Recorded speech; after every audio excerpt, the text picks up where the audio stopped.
Last கிளாஸ்ல நம்ம என்ன பார்த்துட்டு இருந்தோம் அப்படின்னா அந்த டிஸ்ட்ரிபியூஷன் ஃபங்க்ஷன் பார்த்துட்டு இருந்தோம் அப்படிதானே.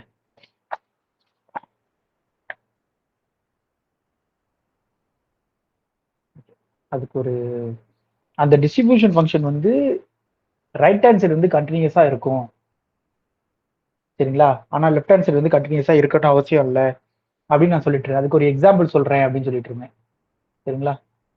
அதுல இருந்து பார்ப்போம் சார்.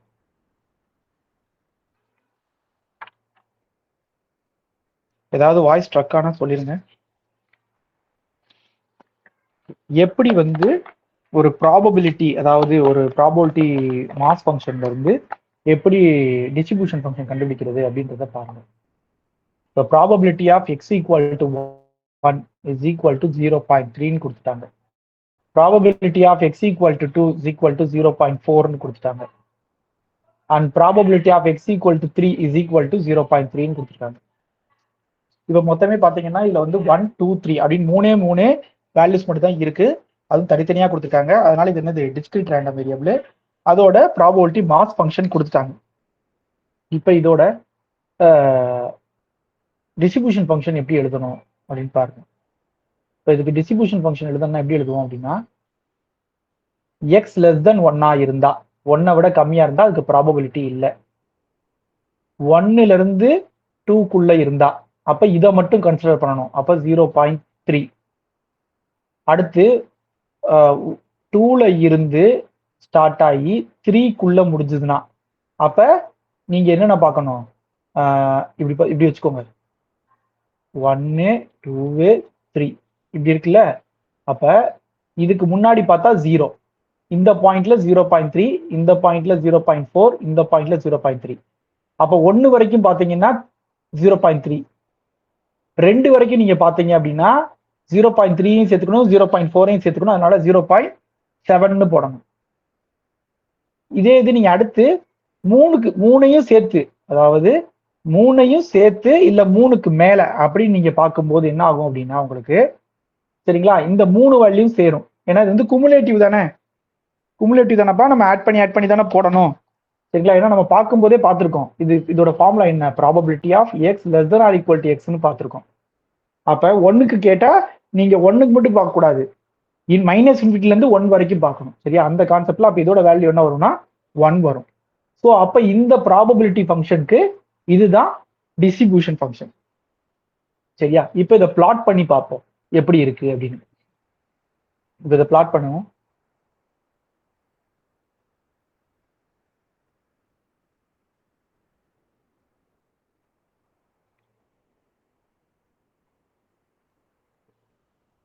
இதை பிளாட் பண்ணி பார்ப்போம் எப்படி இருக்குன்னு சரிங்களா. அப்ப ஃபர்ஸ்ட் என்ன சொல்றோம், இதுல என்னென்ன பாயிண்ட் இருக்கு, 1 இருக்கு, 2 இருக்கு, 3 இருக்கு. அப்ப 1 இங்க மார்க் பண்ணிக்கிறோம், சாரி 0 இங்க மார்க் பண்ணிக்கிறோம், 1 இங்க மார்க் பண்ணிக்கிறோம், 2 இங்க மார்க் பண்ணிக்கிறோம், 3 இங்க மார்க் பண்ணிக்கிறோம். அப்போ 1க்கு முன்னாடி அதோட வேல்யூ வந்து என்னன்னா 0 சரியா. 1க்கு முன்னாடி அதோட வேல்யூ என்ன அப்படின்னா 0.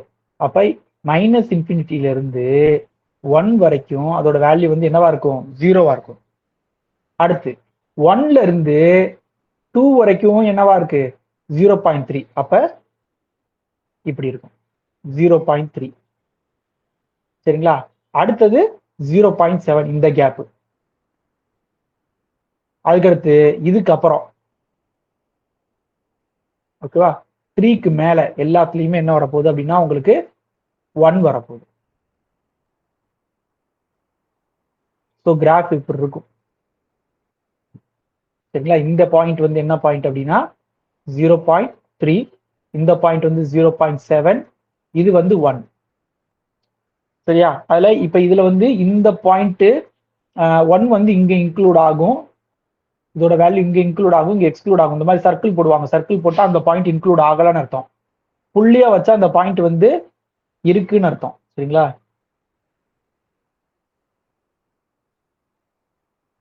தெரியுதா, எக்ஸ் ஈக்குவல் டு 3 இருக்கும்போது ப்ராபபிலிட்டி வேல்யூ 1.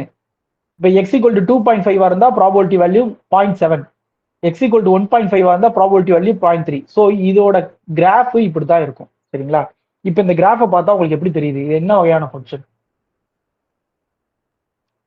இது என்ன வகையான function, step function. Very good. இது வந்து என்ன ஃபங்க்ஷன் அப்படின்னா இது வந்து ஸ்டெப் ஃபங்க்ஷன். சரிங்களா? ஏன்னா ஸ்டெப் ஃபங்க்ஷன்னா என்ன ஆகும், ஒரு குறிப்பிட்ட இடத்துக்குள்ள ஒரு ஒரு ஸ்ட்ரைட் லைனா வரும். சரிங்களா? அதுக்கு பேர் வந்து ஸ்டெப் ஃபங்க்ஷன். இப்ப இதுல கண்டினியூட்டியை செக் பண்ணுவோம். இப்ப நான் எதுல கண்டினியூட்டி செக் பண்ண போறேன் அப்படின்னா இந்த ஒன்னுன்ற பிளேஸ் இருக்குல்ல, இதுல கண்டினியூட்டி செக் பண்ண போறேன். கண்டினியூட்டி எப்பவுமே எப்படி செக் பண்ணுவோம், F of minus one F of one is equal to F of one plus இப்படி இருந்தா அந்த ஒன்னுன்ற பாயிண்ட்ல கண்டினியூஸ். கரெக்டா? ஒரு பாயிண்ட்ல கண்டினியூஸ்னா என்ன அர்த்தம் அப்படின்னா லெஃப்ட் கண்டினியூஸ் ரைட் கண்டினியூஸ் ரெண்டுமே எதுக்கு ஈக்குவலா இருக்கணும், அந்த பாயிண்ட்ல வேல்யூக்கு ஈக்குவலா இருக்கணும். சரிங்களா? ரைட். இப்ப எஃப் ஆஃப் ஒன்னோட வேல்யூ என்ன, இது வந்து கேபிட்டல் எஃப். இப்ப எஃப் ஆஃப் கேபிட்டல் ஒன்னோட வேல்யூ எவ்வளவு, எஃப் ஆஃப் கேபிட்டல் ஒன்னோட வேல்யூ எவ்வளவு, அப்போ ஒன் இங்க இருக்கு, அப்ப எவ்வளவு 0.3. ஓகே. இப்ப எஃப் ஆஃப் மைனஸ் ஒன்னா இந்த சைட்ல இருந்து அப்ரோச் பண்றோம் அப்படிதானே, அப்ப இந்த சைட்ல இருந்து அப்ரோச் பண்ணா ஒரு சீக்வன்ஸ் மாதிரி எடுத்துக்கோங்க. சரிங்களா? இப்ப எக்ஸ்ங்கிறது ஒரு சீக்வன்ஸ், அது எல்லாமே ஒன்னை விட கம்மியா இருக்கு. அப்ப எஃப் ஆஃப் எக்ஸ்என் என்ன கிடைக்கும், உங்களுக்கு என்ன வேல்யூ கிடைக்கும் சொல்லுங்க? 0. ஓகே, எஃப் ஆஃப் எக்ஸ் என்ன கிடைக்கும், 0 கிடைக்கும். ஓகே, அப்ப limit n tends to infinity f of xn என்ன கிடைக்கும், 0 சீக்வன்ஸ். அப்ப 0 சீக்வன்ஸ் இதுக்கு தான் கன்வெர்ஜ் ஆகும், 0க்கு தான் கன்வெர்ஜ் ஆகும். அப்ப இதுதான் அந்த எஃப் ஆஃப் ஒன் மைனஸ். ஏன்னா இந்த சீக்வன்ஸ் எங்க கன்வெர்ஜ் ஆகுது, ஒன்னு கன்வெர்ஜ் ஆகிற மாதிரி எடுத்தோம். சரிங்களா? அப்ப இதுதான் எஃப் ஆஃப் 0 மைனஸ். இப்ப இதே மாதிரி அடுத்து எஃப் ஆஃப் 0 பிளஸ் கண்டுபிடிங்க. அப்ப நான் என்ன படிக்கிறேன், இந்த சைடு நான் சீக்வன்ஸா எடுத்துக்கிறேன், இப்படி உள்ள வர்ற மாதிரி. சரிங்களா? உள்ள வர்ற மாதிரி சீக்வன்ஸா எடுத்துக்கிறேன். அப்ப xn converges to 1, ஆனா எப்படி வருது, ரைட் ஹேண்ட் சைடுல கண்டினியூஸா வருது. இப்ப f of xn ஓட வேல்யூ என்ன இருக்கும் சொல்லுங்க?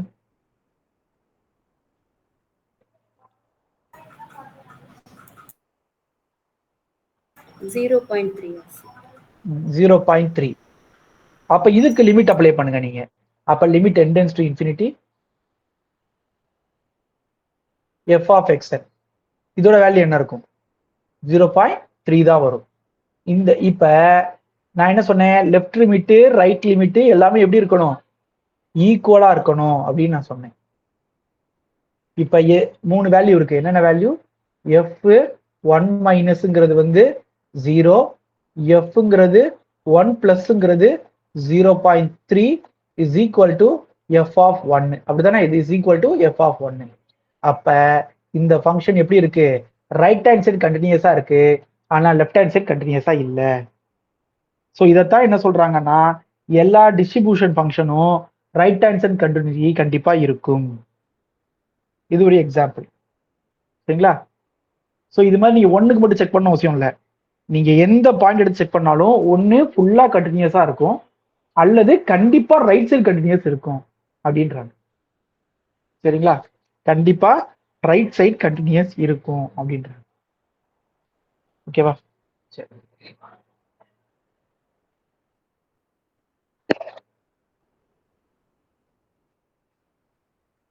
அடுத்தது ப்ராபபிலிட்டி மாஸ் ஃபங்க்ஷன். அப்ப மாஸ் ஃபங்க்ஷன்னா இப்ப டிஸ்ட்ரிபியூஷன் ஃபங்க்ஷன்னா நீங்க என்ன கால்குலேட் பண்ணீங்க, probability of X less than or equal to X. அப்போ ஒரு பாயிண்ட்டை ஃபிக்ஸ் பண்ணா அந்த பாயிண்ட்டுக்கு முன்னாடி இருக்க எல்லா பாயிண்டோடைய ஈவெண்ட்ஸ் ஃபுல்லா கலெக்ட் பண்ணி அதோட ப்ராபபிலிட்டி வேல்யூ பார்த்தா தான் அதைத்தான் நம்ம என்ன சொன்னோம் அப்படின்னா உங்களுக்கு டிஸ்ட்ரிபியூஷன் ஃபங்க்ஷன். பட் இந்த ப்ராபபிலிட்டி மாஸ் ஃபங்க்ஷன்னா நம்ம என்ன சொல்ல வர்றோம் அப்படின்னா அந்த பாயிண்ட்ல மட்டும் என்ன வேல்யூ வருதோ அதுக்கு பேரு ப்ராபபிலிட்டி மாஸ் ஃபங்க்ஷன். சரிங்களா? அதாவது அந்த பாயிண்ட், அதாவது அந்த பாயிண்ட்டுக்கு முன்னாடி இருக்கிறத பத்தி எல்லாத்தையும் பத்தி பேசினா அது டிஸ்ட்ரிபியூஷன் ஃபங்க்ஷன். அது வந்து குமுலேட்டிவ் டிஸ்ட்ரிபியூஷன் ஃபங்க்ஷன் நம்ம சொல்லுவோம். அட் அ பாயிண்ட்ல நீங்க ப்ராபபிலிட்டி வேல்யூ பாத்தீங்கன்னா அதுதான் ப்ராபபிலிட்டி மாஸ் ஃபங்க்ஷன். இப்ப டிஸ்கிரீட்டா இருந்தா என்ன ஆகும், இப்ப நம்ம இதுக்கு முன்னாடி நான் ஒன்னு எழுதுனேன்ல, அதுவே நம்மளோட ஒரு ப்ராபபிலிட்டி மாஸ் ஃபங்க்ஷன் தான். இதுவே ஒரு ப்ராபபிலிட்டி மாஸ் ஃபங்க்ஷன் தான். இதுவே ஒரு ப்ராபபிலிட்டி மாஸ் ஃபங்க்ஷன் தான். சரிங்களா? ஏன்னா அட் அ பாயிண்ட்ல நம்ம வேல்யூ சொல்லியிருக்கோம்ல. இப்ப இது டிஸ்கிரீட்டா இருக்குல்ல, 1 2 3, அதனால இதுக்கு பேரு மாஸ் ஃபங்க்ஷன். இதுக்கு அடுத்து கண்டினியூஸ் ரேண்டம் வேரியபிள் பேசுவோம் தெரியுங்களா, அப்ப அதுக்கு பேர் வந்து ப்ராபபிலிட்டி டென்சிட்டி ஃபங்க்ஷன் பேரு. சரிங்களா? டிஸ்கிரீட்டுக்கு ப்ராபபிலிட்டி மாஸ் ஃபங்க்ஷன் பேரு, கண்டினியூஸ்க்கு ப்ராபபிலிட்டி டென்சிட்டி ஃபங்க்ஷன் அப்படின்னு சொல்லி பேரு. ஓகே, இதை பத்தி என்ன சொல்றாங்கன்னு பாருங்க. ஓகே, இதோட ரிமார்க் என்ன கொடுத்துருக்காங்க அப்படின்னா, நம்ம முன்னாடி சொல்றதுதான், ஒரு ப்ராபபிலிட்டி ஃபங்க்ஷன்னாலே கிரேட்டர் ஆர் ஈக்குவல் டு 0 இருக்கணும், எல்லாத்தையும் ஆட் பண்ண ஆன்சர் என்ன வரணும், 1 வரணும். சரிங்களா? அடுத்தது ஒரு எக்ஸாம்பிள். எனது எக்ஸ்ங்கிறது ஒரு random variable, X of H is equal to 1 கொடுத்துறேன், X of T is equal to 0. அப்ப அடுத்த பாயிண்ட்ல, அதாவது இங்க பாத்தீங்கன்னா ஹச்சுக்கு என்ன டீக்கு என்னன்னு எக்ஸாக்டா நம்ம சொல்றோம்ல. சரிங்களா? அப்ப எக்ஸ் ஈக்குவல் டு 1 அப்படின்னு நம்ம சொல்றோம், எக்ஸ் ஈக்குவல் டு 0 அப்படின்னு பேசுறோம் இங்க. அதனால வந்து என்ன சொல்றாங்க அப்படின்னா, இது வந்து ப்ராபபிலிட்டி மாஸ் ஃபங்க்ஷன் அப்படின்றோம். இதை நம்ம எழுதும்போது எப்படி எழுதுவோம், எப்படி எழுதுவோம், இப்படி எழுதுவோம். எக்ஸ் ஈக்குவல் டு ஹச்சா இருந்தா உங்களுக்கு வந்து 1, எக்ஸ் ஈக்குவல் டு டியா இருந்தா வேல்யூ 0. இது வந்து ஸ்மால் எக்ஸ், இது P of X equal to X. சரிங்களா? அது ஸ்மால் எக்ஸ், இது P of X equal to X. தெளிவா வைக்கிறவா கொஞ்சம். அதாவது எக்ஸோட வேல்யூ ஹச் அல்லது டியா இருந்தா probability of X equal to X வந்து 1 அல்லது 0வா இருக்கும். இதுதான் ப்ராபபிலிட்டி மாஸ் ஃபங்க்ஷன். சரிங்களா? இதே டிஸ்கிரிட்டுக்கு வந்து நம்ம எழுதும் போது கவுண்டபிள் நம்பர் ஆஃப் பாயிண்ட்ஸா இருந்ததுன்னா, மேல சொல்றது ஃபைனைட் பாயிண்ட்ஸ், இங்க பார்க்க சொல்றது கவுண்டபிள் நம்பர் ஆஃப் பாயிண்ட்ஸா இருந்தா அதே தான். என்னது, உங்களுக்கு ஆட் பண்ணா 1 கிடைக்கணும், எல்லாமே என்னவா இருக்கணும், கிரேட்டர் ஆர் ஈக்குவல் டு 0வா இருக்கணும். இதுல எஃப் ஆஃப் எக்ஸ் நம்ம முன்னாடி சொன்னதுதான் இங்கேயும் சொல்லியிருக்காங்க. இதை அப்படியே ரீடிஃபைன் பண்ணிக்கலாம். P of X is less than or equal to X, X ஆமா X less than or equal to X, capital X less than or equal to X. அதுக்கு கீழே என்னென்ன பாயிண்ட்ஸ் எல்லாம் இருக்கோ அந்த பாயிண்ட்டுக்கு மட்டும் வேல்யூ பார்க்கணும்னு அர்த்தம். இப்ப எக்ஸ் இப்ப முன்னாடி பார்த்ததுதான், எக்ஸ் ஈக்குவல் டு 3.2 கேட்டாங்கன்னா, அப்போ நம்ம மைனஸ் இன்ஃபினிட்டில இருந்து என்னென்ன டிஸ்கிரிப்ட் பாயிண்ட் வருதோ 3.2 வரைக்கும் அது எல்லாத்துக்கும் ப்ராபபிலிட்டி வேல்யூ பார்த்து அதெல்லாம் ஆட் பண்றது நம்ம முன்னாடியே பண்ணிட்டோம். அதை அந்த எக்ஸாம்பிள்ல அப்படித்தானே பண்ணோம். நம்ம இப்போ 1 கண்டுபிடிக்கும் போது ஒரு 0, அதே இது 1க்கு முன்னாடி வரைக்கும் 1 கண்டுபிடிக்கணும்னா இதை எடுத்துக்கிறோம். அடுத்து 2 கண்டுபிடிக்கணும்னா முன்னாடி இருக்க எல்லாத்தையுமே சேர்த்து ஆட் பண்றோம். அதைத்தான் திரும்ப எக்ஸ்பிளைன் பண்ணிருக்காங்க, வேற ஒன்றும் இல்லை. சரியா? அடுத்தது இதுவும் நம்ம சொல்லியாச்சு. என்ன அப்படின்னா, முன்னாடி நான் சொன்னது எக்ஸ், அதாவது for example if xi is just an integer i then p of xi equal to pa. அதாவது என்ன சொல்றாங்கன்னா, X equal to small X equal to 1 2 3 4 அப்படின்னு வந்துச்சுன்னா, அப்ப p of X equal to 1 அப்படிங்கிறத p1 வச்சுக்கிறாங்க, p of X equal to 2ங்கிறத வந்து p2 வச்சுக்கிறாங்க. ஸோ இந்த மாதிரி வச்சிருக்காங்க. ஸோ இப்படி வைக்கும்போது then F of X is a step ஃபங்க்ஷனா தான் இருக்கும். நம்ம ஆல்ரெடி பார்த்ததுதான். சரிங்களா? தனித்தனியா பார்க்கும்போதே என்னைக்குமே தனித்தனி வேல்யூக்கு கொடுத்துட்டாலே அது என்ன ஆயிரும், உங்களுக்கு ஸ்டெப் ஃபங்க்ஷன் ஆயிரும். சரிங்களா? ஹேவிங் ஜம்ப் பிஐ, ஹேவிங் ஜம்ப் பிஐனா ஆல்ரெடி 0.3ல இருந்துச்சுன்னா அப்ப டேரக்டா 0.7 போச்சு. அப்ப இது ரெண்டுக்குள்ள டிஃபரன்ஸ் எவ்வளவு, 0.4. அதுதானே P2 இருந்தது நம்மளோட டயக்ராம்ல. புரிஞ்சுதா? அதாவது இந்த ஜம்ப் ஃபர்ஸ்ட் ஜம்ப்னு வச்சுக்கோங்க, இந்த ஜம்ப் எவ்வளவு, 0.3. அதான உங்களுக்கு P1 இருந்தது. அடுத்த ஜம்ப் எவ்வளவு, 0.4. அதான உங்களுக்கு P2 இருந்தது. சாரி, P2 இங்க இருக்கும், சாரி இந்த அதான P2 இருந்தது. இதான் P1, இது P2, இது P3. அடுத்து மூணாவது என்ன ஜம்ப், மூணாவது என்ன இருந்துச்சு, இது ரெண்டுக்கு டிஃபரன்ஸ் எவ்வளவு, இந்த ஜம்ப் எவ்வளவு, 0.3. அதுதானே P3 இருந்தது. ஸோ இதைத்தான் இங்க மீன் பண்றாங்க, வேற ஒன்று. அந்த ஜம்போட வேல்யூ என்னவா இருக்கும் அப்படின்னா அந்த ப்ராபபிலிட்டியோட வேல்யூவா இருக்கும் அப்படின்றாங்க. அடுத்தது இதை எப்படி கண்டுபிடிக்கிறது, அதாவது மாஸ் ஃபங்க்ஷனை டிஸ்ட்ரிபியூஷன் ஃபங்க்ஷன் வச்சு எப்படி கண்டுபிடிக்கிறது அப்படின்னா, நம்ம முன்னாடி பார்த்ததுதான். இதெல்லாம் டிஸ்கிரிட் தானே. இப்ப xij-1 இங்க இருக்கு, xj இங்க இருக்கு. இப்ப நான் இதை கண்டுபிடிக்கணும் அப்படின்னா இதை ஃபுல்லா கண்டுபிடிச்சு அதுல இதை ஃபுல்லா கடிச்சிட்டா இது மட்டும் கிடைக்குமா? ஏன்னா நடுவில் இருக்க பாயிண்ட்லாம் நம்ம எடுக்க போறது இல்லை, ஏன்னா இது வந்து டிஸ்கிரிட். நான் வச்சுக்கோங்க. சரிங்களா? டிஸ்கிரிட்னால நம்ம நடுவில் இருக்க பாயிண்ட்லாம் எடுக்க வேண்டிய அவசியம் இல்லை. இது எதை மீன் பண்ணுது, எஃப் ஆஃப் எக்ஸ்ஜேனா என்ன அர்த்தம், எஃப் ஆஃப் எக்ஸ்ஜேனா என்ன அர்த்தம், நமக்கு மைனஸ் இன்ஃபினிட்டில இருந்து எக்ஸ்ஜே வரைக்கும் இருக்கக்கூடிய எல்லாத்தையும் எடுத்து ப்ராபபிலிட்டி கண்டுபிடிக்கிறது. சரிங்களா? எக்ஸ்ஜே -1 என்ன அர்த்தம், மைனஸ் இன்ஃபினிட்டில இருந்து எக்ஸ்ஜே -1 வரைக்கும் இருக்கிறது எல்லாத்தையும் கண்டுபிடிக்கிறது. அப்ப இது ரெண்டையும் கழிக்கும் போது இந்த பாயிண்ட் மட்டும் மிச்சம் இருக்குமா? அப்ப அதைத்தான் சொல்ல வராங்க. ஸோ எப்படி ப்ராபபிலிட்டி டிஸ்ட்ரிபியூஷன் ஃபங்க்ஷன்ல இருந்து எப்படி ப்ராபபிலிட்டி மாஸ் ஃபங்க்ஷன் கண்டுபிடிக்கலாம் அப்படின்றதுக்கு இது எக்ஸாம்பிள். சரியா? இப்ப அடுத்த ப்ராப்ளம் பார்ப்போம். ஃபர்ஸ்ட் ப்ராப்ளம் என்ன கொடுத்துருக்காங்கன்னு பாருங்க. என்ன கொடுத்துருக்காங்க, அதாவது ஒரு ரேண்டம் வேரியபிள் கொடுத்துட்டாங்க.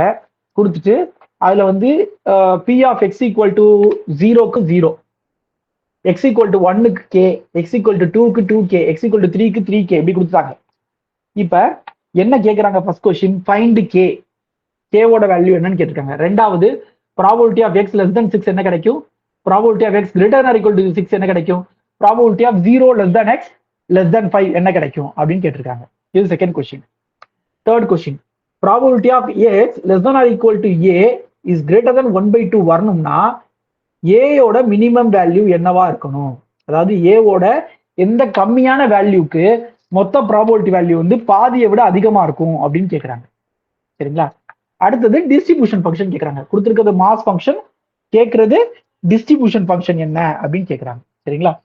ரைட், ப்ராப்ளம் பார்ப்போம்.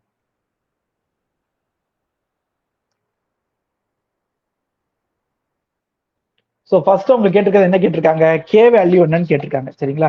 அப்ப கே வேல்யூ கேட்டாங்கன்னா என்ன பண்ணணும், நமக்கு தெரியும் summation probability of P is equal to 1.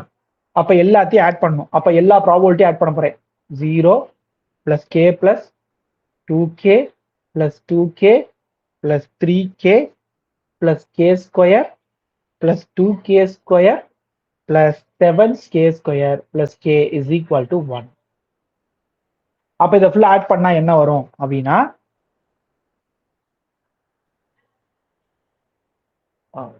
இது கே ஸ்கொயர் தான். சரியா? இல்ல இல்ல,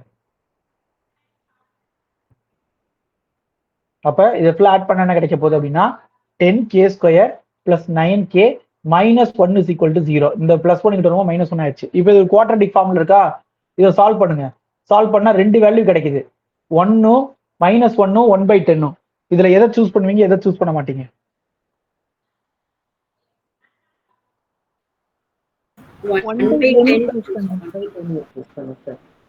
1/10 சூஸ் பண்ணுவீங்க. ஓகே, மைனஸ் 1 சூஸ் பண்ண மாட்டோம், ஏன்னா ப்ராபபிலிட்டி வேல்யூ எப்பவுமே மைனஸ்ல வரக்கூடாது. அதனால இதை சூஸ் பண்ணக்கூடாது, 1/10 மட்டும் சூஸ் பண்ணணும். அதனால இப்ப நான் என்ன பண்றேன் அப்படின்னா 1/10 எடுத்து வச்சுட்டு நான் திரும்ப அந்த இதோட ப்ராபபிலிட்டி எழுதி வச்சுக்கணும். அப்பதான் நம்மளால சம் செய்ய முடியும். சரிங்களா? அப்ப என்னென்ன இருக்கு, 1 2 3 4 5 6 7. ஓகேவா? ரைட். இப்ப 0க்கு என்ன வரும், 0. இது கேக்கு என்ன வருது, இது வந்து கே, இது வந்து 2/10, இது வந்து அடுத்ததும் 2/10. சரிங்களா? அடுத்ததும் 2/10, இது வந்து 3/10. அடுத்தது வந்து கே ஸ்கொயர் கொடுத்துருக்காங்க, அப்போ 1/100. அதுக்கு அடுத்தது என்ன கொடுத்தாங்க, 2k ஸ்கொயர் கொடுத்துருக்காங்க, அப்போ 2/100. அடுத்தது 7/100 பிளஸ் கே கொடுத்துருக்காங்க, 1/10 கொடுத்துருக்காங்க. அப்ப என்ன பண்ணலாம், 17/100. கரெக்டா? செக் பண்ணிக்கோங்க ஒரு தடவை. K 2k 3k, sorry K, இது வந்து கே, இது 2k, இது 2k, இது 3k, இது k ஸ்கொயர், இது 2k ஸ்கொயர், இது வந்து 7k ஸ்கொயர் பிளஸ் k. சரிங்களா? இப்ப இதை வச்சுட்டு அடுத்து என்ன கேட்டிருந்தாங்க நம்ம question, probability of x less than 6 கேட்டாங்க. அப்ப என்ன பண்ணுவீங்க, லெஸ் தென் 6 கேட்டா என்ன பண்ணுவீங்க? 0 to 5 வரைக்கும் உள்ள values add. Okay, very good. அவ்வளவுதான். அப்ப 0 to 5 வரைக்கும் இருக்கக்கூடிய வேல்யூஸ் மட்டும் நீங்க ஆட் பண்ணணும். சரியா? நான் சம்ம செய்யல, நான் ஹிண்ட் மட்டும் தான் கொடுக்குறேன். அப்ப அதை ஃபுல்லா ஆட் பண்ணி என்ன வருதுன்னு பாருங்க. 0வையும் சேர்த்துக்கணும்ல, probability of x equal to 0வையும் சேர்த்துக்கணும். ஓகே, அப்ப இதை ஃபுல்லா ஆட் பண்ணி கண்டுபிடிச்சிடலாம். நான் ஆன்சர் மட்டும் எழுதி வச்சிருக்கேன், அதை சொல்றேன், நீங்க செக் பண்ணி பார்த்துக்கோங்க. ஆன்சர் 81/100 வந்திருக்கு. ஓகேவா? சரி, அடுத்து probability of x is greater or equal to 6 கேட்டிருக்காங்க. அப்ப என்ன பண்ணுவீங்க? 1 minus p of x less than or equal to okay, 1 minus p of x is less than 6 போட்டுருவீங்க. அப்ப ஆட்டோமேட்டிக்கா 19/100 கிடைச்சிரும். அப்படிதானே? சரி, இப்ப அடுத்த கேள்வி, probability of x less than or equal to a is strictly greater than 1/2 வரணும், find the minimum value of ஏன்னு கேக்குறாங்க. இப்ப என்ன பண்ணுவீங்க?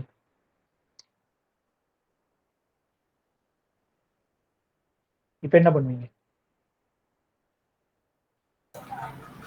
ஏக்கு பதிலாக ஒவ்வொரு வேல்யூவா ஆட் பண்ணி பார்க்கும்போது ஒன்னை விட எந்த வேல்யூ ஆட் பண்ணும்போது 1/2 விட ஜாஸ்தி வருதோ அது வரைக்கும் நம்ம போட்டுக்கலாம். சரி, அப்போ ஒவ்வொரு நம்பரை எடுத்து ஆட் பண்ணி பார்க்கலான்றீங்களா? 0 1 2 3ன்னு. Yes sir. வேற யாருக்கு ஏதாவது ஐடியா இருக்கா? சரி, குமுலேட்டிவ் அது டிஸ்ட்ரிபியூஷன் ஃபங்க்ஷன் என்ன அர்த்தம்? டிஸ்ட்ரிபியூஷன் ஃபங்க்ஷன்னா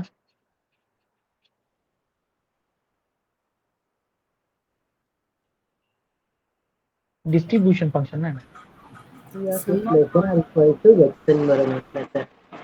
அந்த எக்ஸை விட எல்லா வேல்யூ சின்னதா இருக்கணும். சின்னதா இருக்கிறத ஃபுல்லா ஆட் பண்ணி வைக்கிறதுக்கு பேர் தான் எஃப். சரிங்களா? இப்போ இதுக்கு நான் டிஸ்ட்ரிபியூஷன் ஃபங்க்ஷன் எழுதுனா எப்படி எழுதுவேன் சொல்லுங்க பார்ப்போம். இது எக்ஸ், இது எஃப் ஆஃப் எக்ஸ்னு வச்சுக்கோங்க. இப்போ இதுக்கு டிஸ்ட்ரிபியூஷன் ஃபங்க்ஷன் என்ன வரும்னு சொல்லுங்க.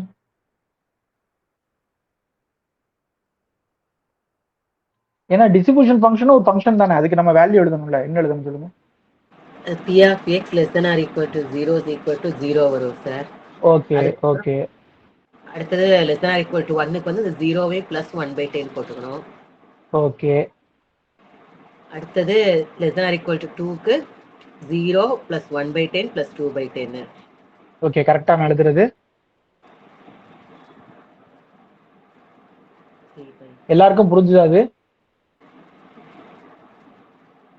Okay okay okay okay. சரி, அப்ப 5க்கு வந்து 81/100 வருது. சரிங்களா? 6க்கு வந்து 83/100 வருது. அடுத்து 7க்கு வந்து 1 வருது. கண்டிப்பா லாஸ்ட் 1 தான் வந்திருக்கணுமா? ஏன்னா டோட்டல் ப்ராபபிலிட்டி இல்ல. ஏன்னா F of X lies between 0 to 1. இப்ப சொல்லுங்க அந்த கொஸ்டினோட ஆன்சரை. A equal to 3. 3 A வரும் equal to 3. A equal to 3யா?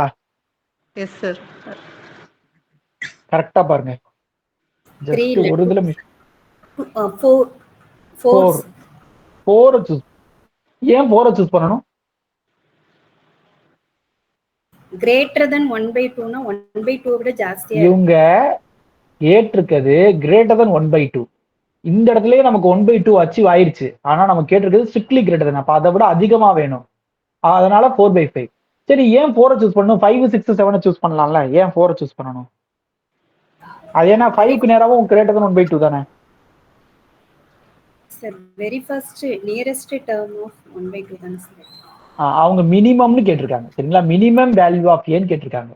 அப்ப இந்த கண்டிஷனை சாட்டிஸ்ஃபை பண்ணக்கூடியது 4 5 6 7 எல்லாமே இந்த கண்டிஷன் சாட்டிஸ்ஃபை பண்ணுது. ஏன்னா இங்கேயும் இதுவும் கிரேட்டர் than 1/2 தான், இதுவும் கிரேட்டர் than 1/2 தான், இதுவும் கிரேட்டர் than 1/2 தான். ஆனா அவங்க கேட்டிருக்கிறது மினிமம் வேல்யூ கேட்டிருக்கிறதுனால நம்ம 4 சூஸ் பண்றோம்.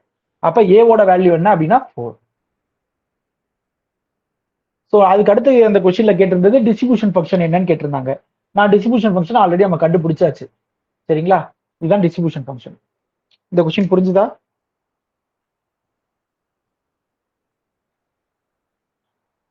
ஓகே.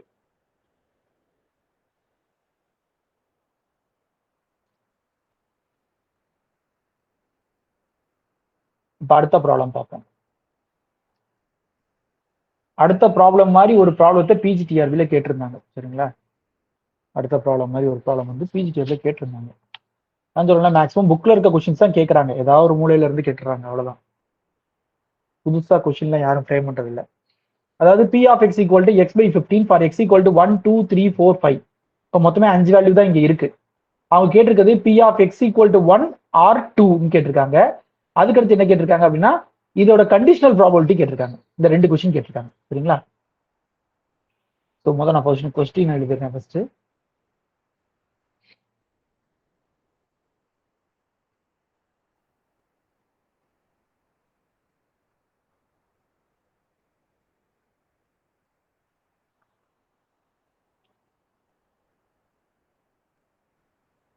இந்த பி ஆஃப் எக்ஸ்க்கு பேர் என்னது? Mass function. Probability mass function.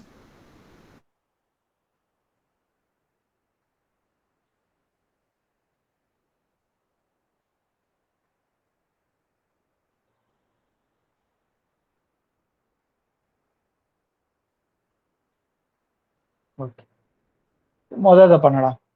முதல்ல என்ன கேட்டிருக்காங்க? ஆர்னு கேட்டிருக்காங்க. ஆர்னு கேட்டா என்ன அர்த்தம்? இங்க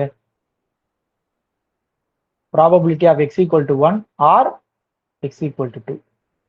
ஆர்னா என்னது? யூனியன் கண்டுபிடிக்கணும். ஓகே, யூனியன் கண்டுபிடிக்கணும். அந்த யூனியனுக்கு நம்ம ஒரு தடவை ஒண்ணு சொன்னோம், யூனியனை இன்னொரு விதமா எழுதிக்கலாம் அப்படின்னு நான் ஒண்ணு சொன்னேன். ஒரு கண்டிஷன் இருந்துச்சுன்னா அப்படி எழுதிக்கலாம் அப்படின்னு. அதாவது ஏ யூனியன் பிய இப்படியும் எழுதலாம் ஒரு கண்டிஷன் இருந்தா அப்படின்னு. A plus B ல எழுதலாம். Intersection வெரி value குட், வச்சு. Very good, super super super. A plus பியா எழுதிக்கலாம். எப்ப? Mutually independent and mutually. Mutually disjoint. சரிங்களா? Mutually disjoint. Very good. Mutually disjoint. Mutually disjoint இருந்தா நம்ம அப்படி எழுதிக்கலாம் அப்படின்னு சொன்னோம். ஸோ அந்த கான்செப்ட் தான் இங்க யூஸ் பண்ண போறோம். இங்க 1 வர்றதுக்கும் 2 1 வந்து எந்த விதத்திலையும் 2 பாதிக்க போறது இல்ல, 2 வர்றதை வந்து எந்த விதத்திலையும் 1 பாதிக்க போறது இல்ல. அதனால நீங்க கண்டுபிடிக்க வேண்டியது இங்க அடிஷன் தான், வேற ஒண்ணும் இல்ல. சரியா? சரி, இதை முதல் நம்ம நமக்கேத்த மாதிரி எழுதிக்கிறோம். நமக்கேத்த மாதிரினா என்னது? நம்ம மொத்தமே இப்படி தானே பார்த்திருக்கோம், டேபிள் மாதிரி தானே பார்த்திருக்கோம். அதனால முதல் இதை table ஃபார்மேட்டுக்கு மாத்திக்கிறோம்.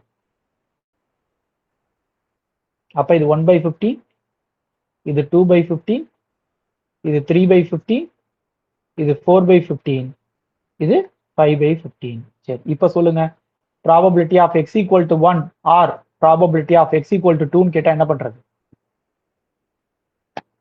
3/15 is equal to probability of x equal to 1 plus probability of x equal to 2. அப்ப 1க்கு எவ்வளவுனா 1/15, 2க்கு எவ்வளவுனா 2/15. ஸோ டோட்டல் ஆட் பண்ணா 3/15. அவ்வளவுதான். Very good, super. இப்ப செகண்ட் கொஸ்டின் என்ன கேட்டிருக்காங்க? முதல்ல அதோட ஃபார்முலா எழுதிக்கலாம். Probability of 1/2 less than x less than 5/2 conditional probability x greater than 1. இப்ப இதுக்கு ஃபார்முலா எப்படி எழுதுவீங்க? A given B.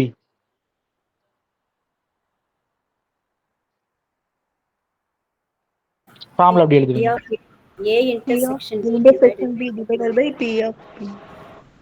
சரி, அப்ப probability of 1/2 less than x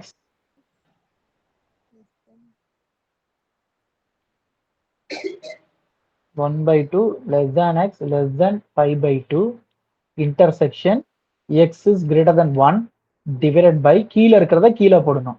அப்ப x is greater than 1. Okay, இப்ப மேல இருக்கிறத எப்படி மாறும் சொல்லுங்க பார்ப்போம். 1 விட பெருசா இருக்கணும். சரிங்களா? அதே நேரத்துல 1/2க்கும் 5/2க்கும் இடையில இருக்கணும். இப்ப எக்ஸோட பாசிபிள் வேல்யூஸே 1 2 3 4 5 6. அப்ப எந்த நம்பர்லாம் இந்த கண்டிஷனை சாட்டிஸ்ஃபை பண்ணுது?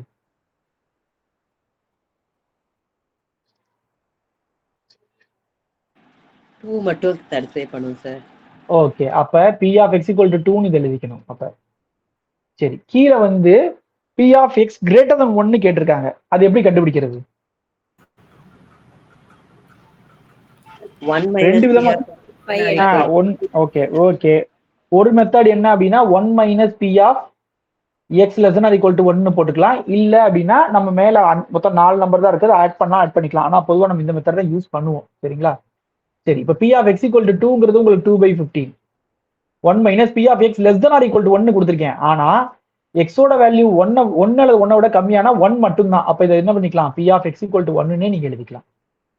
அப்ப 2/15 divided by 1 minus p of x equal to 1ங்கிறது 1/15.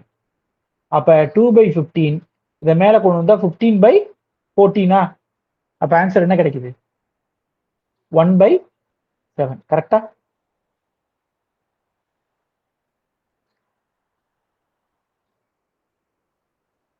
Okay okay, 3 பேர் தான் தம்ஸ் அப் கொடுத்துருக்கீங்க. ஓகே, எல்லாரும் இருக்கீங்களா? இருக்கீங்க. சரி, அடுத்தது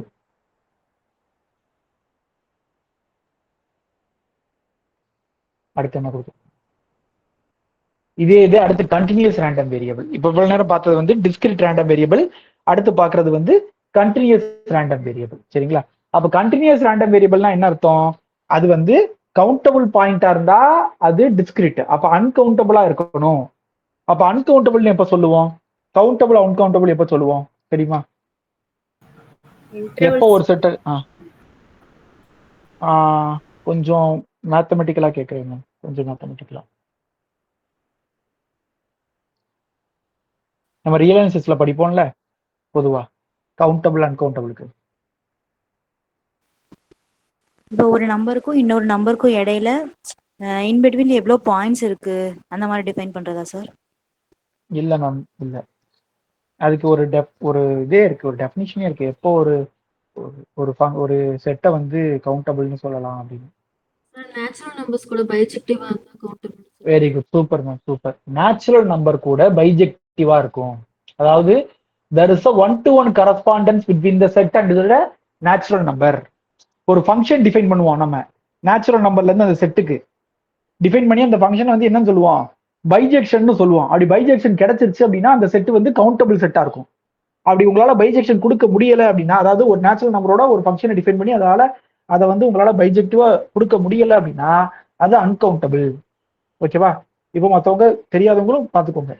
அதாவது எப்போ ஒரு செட்டை வந்து நம்ம வந்து கவுண்டபிள்னு சொல்லுவோம் அப்படின்னா, ஒரு ஃபங்க்ஷன் டிஃபைன் பண்ணணும். சரிங்களா? ஒரு ஃபங்க்ஷன் டிஃபைன் பண்ணணும். இப்போ சப்போஸ் ஹச் டிஃபைன் பண்றேன் அப்படின்னா h(1) அப்படிங்கிறது எஸ்ல இருக்க ஏதோ ஒரு எலமெண்ட்டை கொடுத்துடணும். h(2) எஸ்ல இருக்க ஒரு எலமெண்ட். இந்த மாதிரி ஃபங்க்ஷனை டிஃபைன் பண்ணிட்டு அந்த ஃபங்க்ஷன் வந்து பைஜெக்டிவா இருந்துச்சுன்னா, அந்த ஃபங்க்ஷன் பைஜெக்டிவா இருந்துச்சுன்னா அப்ப என்ன ஆகும்னா இந்த எஸ் வந்து என்னன்னு சொல்லுவாங்கன்னா கவுண்டபிள்னு சொல்லுவாங்க. சரி, அப்ப அன்கவுண்டபிள்னா என்ன சொல்லுவாங்கன்னா தேர் எக்ஸிஸ்ட் நோ பைஜெக்ஷன் சொல்லுவாங்க. அது அப்படின்னா என்ன அர்த்தம்னா there exist no one to one correspondence அப்படின்னு அர்த்தம். அதுதான் இங்கே சொல்றாங்க. ஒரு continuous random variable set to be continuous, ஒரு random variable set to be கண்டினியூஸ்னா when it cannot be put in one-to-one correspondence with a set of positive integers. Positive integer என்னது? அதான் நேச்சுரல் நம்பர்ஸ். புரியுதா?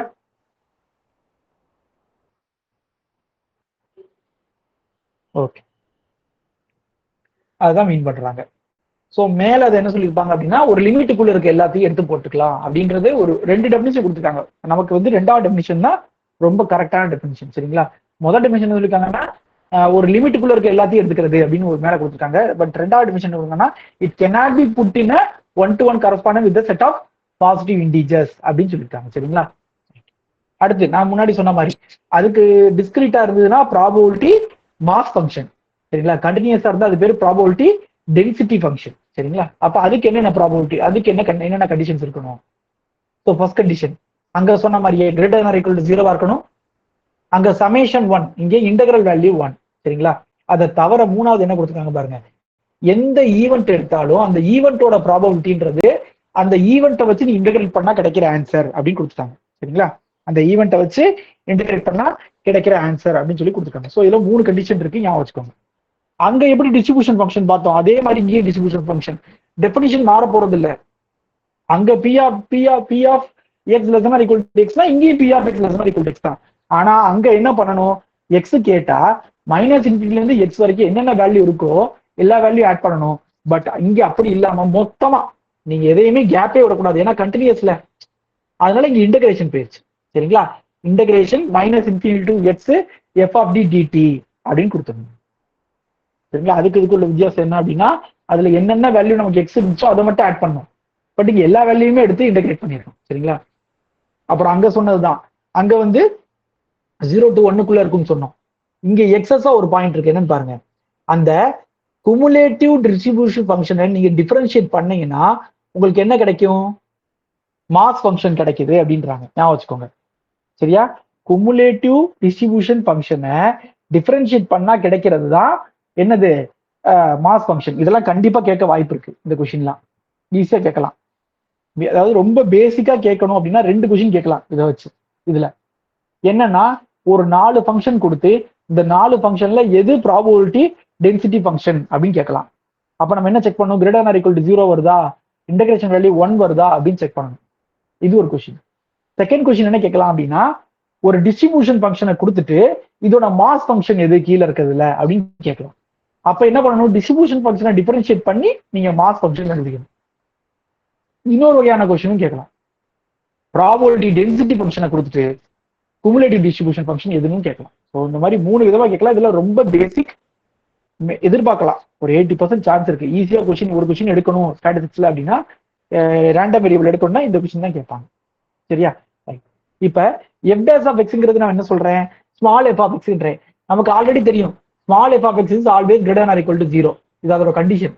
அப்ப ஒரு ஃபங்க்ஷனை டிஃபரன்ஷியேட் பண்ணி greater or equal to 0 வந்து அதை பேர் நம்ம என்ன சொல்லுவோம், நான் டிக்ரீசிங். இதை நம்ம முன்னாடி அங்கேயும் சொல்லியிருப்போம். சரிங்களா? நான் டிக்ரீசிங் ஃபங்க்ஷன். சரிங்களா? அதையும் சொல்லியிருப்போம், அதே தான் இங்கேயும். அடுத்து எஃப் ஆஃப் மைனஸ் இன்ஃபினிட்டி, அங்க சொன்னதுதான். மைனஸ் இன்ஃபினிட்டி என்னது 0, பிளஸ் இன்ஃபினிட்டி எவ்வளவு 1. இதோட நீங்க தெரிஞ்சுட்டாலே போதும். அதே மாதிரி அங்க சொன்னதுதான் F of X is continuous function of X on the right. அடுத்து discontinuous of F of X are at most countable, ஏன்னா அது ஒரு மோனோடான் ஃபங்க்ஷன். அடுத்தது நான் அங்க சொல்லும் போதே சொன்னேன், probability of A strictly less than X less than or equal to பிக்கு தான் நம்ம எப்பயுமே பார்க்கணும். சரிங்களா? அது டிஸ்கிரிட்ல. கண்டினியூஸை பொறுத்த வரைக்கும் எங்க ஈக்குவல் டு போட்டாலும் சரி போடலைனாலும் சரி எப்பயுமே ஒரே ஆன்சர் தான். ஸோ அப்ப இதுக்கு இதுக்கு இதுக்கு இதுக்கு இந்த 4க்குமே ஆன்சர் என்னன்னா F of B minus F of A தான். சரிங்களா? எக்ஸாம்பிள் இதையும் சேர்த்துக்கோங்க. இது எல்லாத்துக்கும் ஆன்சர் என்ன, F of B minus F of A. ஓகேவா? ரைட். அடுத்தது பாருங்க என்ன கொடுத்துட்டாங்கன்னா, ஒரு மாஸ் ஃபங்க்ஷன் கொடுத்துட்டாங்க. சரி, ஒரு டிஸ்ட்ரிபியூஷன் ஃபங்க்ஷன் கொடுத்துட்டாங்க. ஸோ இதுல இருந்து எப்படி மாஸ் ஃபங்க்ஷன் டென்சிட்டி ஃபங்க்ஷன் கண்டுபிடிக்கிறது அப்படின்னா, நான் டிஃபரன்ஷியேட் பண்ணணும்னு சொன்னேன். அப்ப இதை டிஃபரன்ஷியேட் பண்ணா என்ன கிடைக்குது 0, இதை டிஃபரன்ஷியேட் பண்ணா என்ன கிடைக்குது 0, இதை டிஃபரன்ஷியேட் பண்ணா 1. அப்ப நல்லா கவனிச்சு பாருங்க, 0 விட கம்மியா இருக்கிறதுல 0, 0 விட அதிகமா இருக்கிறதுல 1 அப்படின்னு சொல்லும்போது நீங்க 0க்கு 0 தான் கொடுக்கணும். சரிங்களா? 0க்கு 0 தான் கொடுக்கணும். 0வை தவிர 0க்கு அடுத்ததுல இருந்து 1 விட கம்மியா வேல்யூ 1 கொடுக்கணும். சரிங்களா? தெளிவா பார்த்துக்கோங்க எப்படி பெருக்கணும்னு. 0க்கு சரிங்களா, 0க்கு வேல்யூ 0 தான் கொடுக்கணும், 1க்கு வேல்யூ 0 தான் கொடுக்கணும். ஏன் அப்படின்னா நீங்க எஃப்எக்ஸ் ஆஃப் 0ஓட வேல்யூ என்னன்னு பார்த்தா 0, எஃப்எக்ஸ் ஆஃப் 1ஓட வேல்யூ பார்த்தா 1. இதை டிஃபரன்ஷியேட் பண்ணா 0, இதை டிஃபரன்ஷியேட் பண்ணா 0. அதனால இங்க ஈக்குவல்ட்டி இருக்கு சார், அதனால நான் இங்க ஈக்குவல்ட்டு போடுறேன் சார்னு போட்டுறாதீங்க. இது முக்கியமான பாயிண்ட். சரிங்களா? நல்லா தெளிவா பார்த்துக்கோங்க. அடுத்தது சோ அப்ப இதுக்கு இந்த டிஸ்ட்ரிபியூஷன் ஃபங்க்ஷனோட மாஸ் ஃபங்க்ஷன் இது, சாரி டென்சிட்டி ஃபங்க்ஷன் இது. சரிங்களா? டென்சிட்டி ஃபங்க்ஷன் இது. அடுத்தது என்ன கேட்டிருக்காங்க பாருங்க, verify that the following is a distribution ஃபங்க்ஷனா அப்படின்னு கேட்டிருக்காங்க. அப்ப டிஸ்ட்ரிபியூஷன் ஃபங்க்ஷன்னா அது 0ல இருந்து 1க்குள்ள இருக்கா அப்படின்னு பார்க்கணும். அப்புறம் அதை டிஃபரன்ஷியேட் பண்ணா ஒரு ப்ராபபிலிட்டி டென்சிட்டி ஃபங்க்ஷன் வருதான்னு பார்க்கணும். அப்ப இதை டிஃபரன்ஷியேட் பண்ணா என்ன வரும் சொல்லுங்க, என்ன வரும் சொல்லுங்க இதை டிஃபரன்ஷியேட் பண்ண. நீங்க தான் சொல்லணும் லிமிட் என்ன போடணும் என்ன வரும் அப்படின்னு.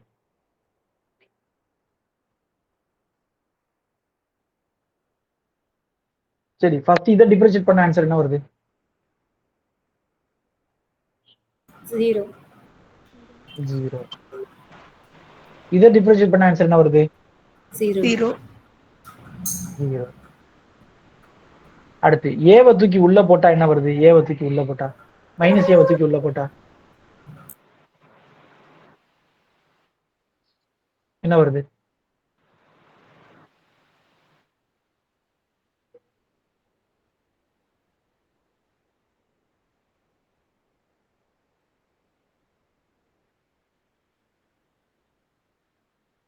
Zero. 1/2. 0 வருமா? ஆன்சர் 0. சரிங்களா? சரி, ஏவை தூக்கி உள்ள போட்டீங்கன்னா 1. சோ இதோட டிஃபரன்சியேஷனும் 0 தான், இதோட டிஃபரன்சியேஷனும் 0 தான். அப்ப ஃபைனலா என்ன எழுதுவீங்க இங்க?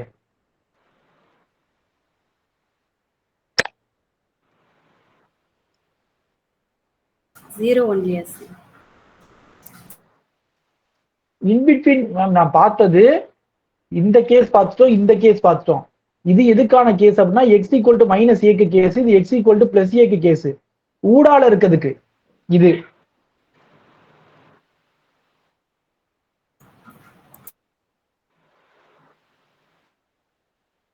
மேல இருக்கிறது புரிஞ்சிருந்தா இதை உடனே சொல்லிடலாம்.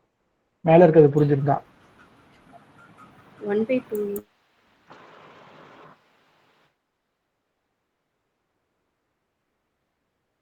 சரி, இந்த இடத்துல என்னவா பிரிக்கணும்? இது 2ஆ பிரிக்கலாம் நான் சொல்றேன்னு வச்சுக்கோங்களேன். இதை என்னவா பிரிக்கணும்?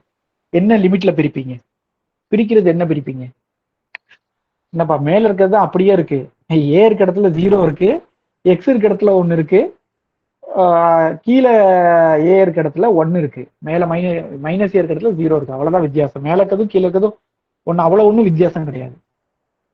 நான் சொல்றது புரியலையா உங்களுக்கு? அதாவது இப்படி இருக்கு ரியல் லைனு, மைனஸ் ஏ இங்க இருக்கு, பிளஸ் ஏ இங்க இருக்கு, இதுக்கப்புறம் ஃபுல்லா 0 வேல்யூ இருக்கு, அதனால அதை டிஃபரன்ஷியேட் பண்ணா 0, இதுக்கப்புறம் ஃபுல்லா 1 வேல்யூ இருக்கு, அதனால அதை டிஃபரன்ஷியேட் பண்ணா 0, இந்த பாயிண்ட்ல இதோட வேல்யூ வந்து 0, அப்ப அதை டிஃபரன்ஷியேட் பண்ணா 0, இந்த பாயிண்ட்ல இதோட வேல்யூ 1, அதனால அதுல டிஃபரன்ஷியேட் பண்ணா 0, ஊடால இருக்க வேல்யூ என்னது 1/2 எக்ஸ் பை ஏ பிளஸ் 1 இருக்கு. அப்ப இதை டிஃபரன்ஷியேட் பண்ணா என்ன ஆகும்?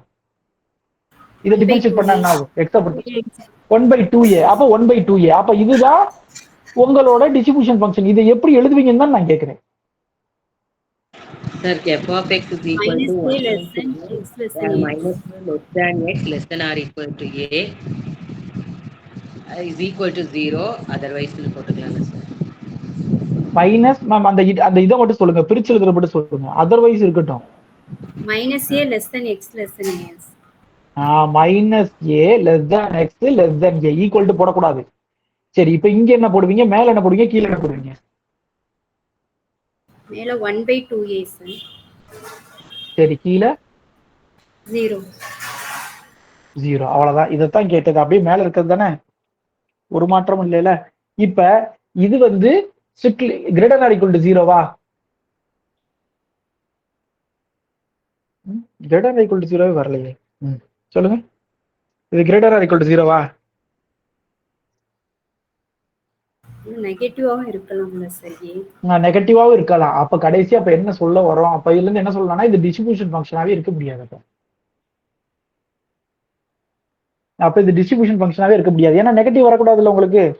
இப்ப ஏவோட வேல்யூ வந்து இங்க -1, ஏவோட வேல்யூ ஏக்கு பக்கத்துல ஏதாவது ஒரு நெகட்டிவ் வேல்யூ போட்டீங்கன்னா ஆன்சர் ஆட்டோமேட்டிக்கா நெகட்டிவ் தானே கிடைக்கும்.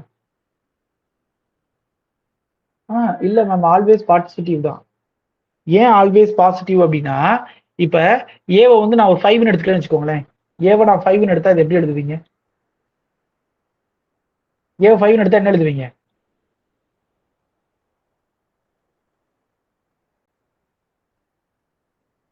இப்படித்தானே எழுதுவீங்க. அப்ப இந்த இடத்துல இது வேல்யூன்றது ஒரு கான்ஸ்டன்ட் வேல்யூ. இங்க ஏவை நீங்க நெகட்டிவா சூஸ் பண்ண வேண்டாம். ஏன்னா நெகட்டிவா சூஸ் பண்ணா என்ன ஆயிரும்னா, இப்ப -5ன்னு எடுத்தீங்கன்னா இந்த இடத்துல +5ன்னு வந்துடும், இது less than X less than -5ன்னு வந்துடும். ஸோ இது பாசிபிளே கிடையாது. நான் சொல்றது புரியுதா? நீங்க ஏ வந்து இங்க நெகட்டிவ் வேல்யூ எடுக்க முடியாது. ஏன்னா எடுத்தீங்கன்னா -5 வந்து +5 வந்துடும், இங்க -5 வந்துடும். இது வந்து பாசிபிளே கிடையாது. அப்ப ஏவோட வேல்யூ பாசிட்டிவா தான் இருக்கணும். அப்ப ஏவோட வேல்யூ பாசிட்டிவா இருந்தா கண்டிப்பா இதோட வேல்யூ பாசிட்டிவா தான் இருக்கும்.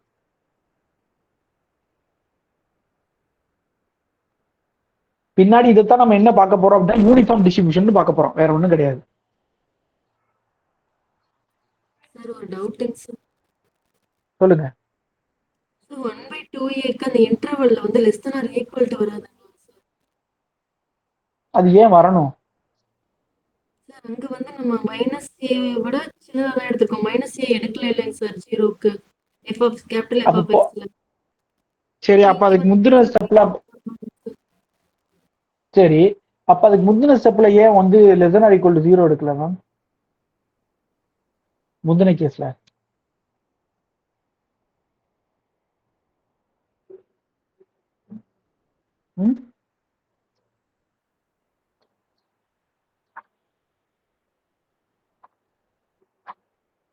சரி, அப்ப இதை செக் பண்ணிக்கிறோம். நான் ஒரு தடவை செக் பண்ணிட்டு சொல்றேன். புக்ல இருந்தா எழுதுனேன், எந்த புக்குன்னு பார்த்துட்டு ஒரு தடவை செக் பண்ணிக்கிறோம்.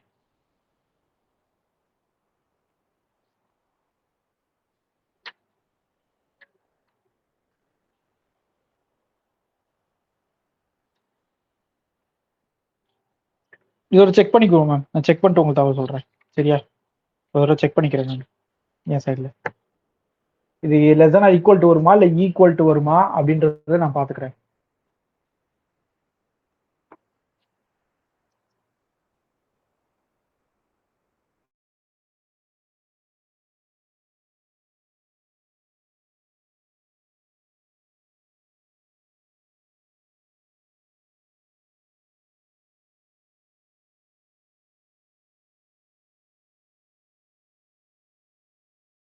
ஏ கிரேட்டர் தென் 0 தானே சார் வரணும் ஆக்சுவலி.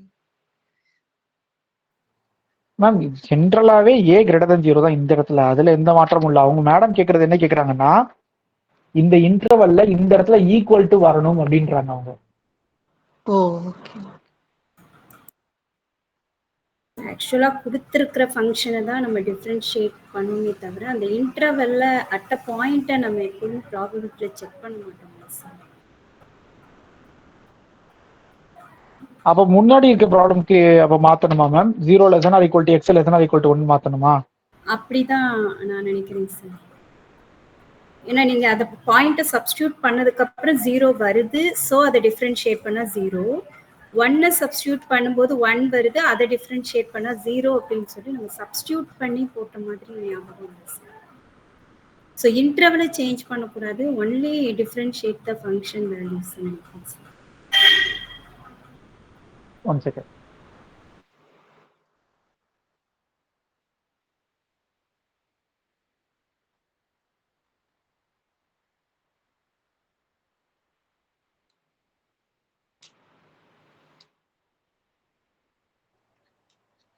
புக்ல இருக்கு மேம், அதே அதே கொஸ்டின் தான், புக்ல தான் எடுத்திருக்கேன். புக்ல ஆனா less than infinite less than A தான் கொடுத்துருக்காங்க புக்ல. நான் வேணா உங்களுக்கு இந்த கிளாஸ் முடிஞ்சோன்னு அந்த போட்டோ எடுத்து அனுப்பி விடுறேன் பாருங்க. நான் சொன்னதுதான் புக்லயும் கொடுத்துருக்காங்க அப்படியே.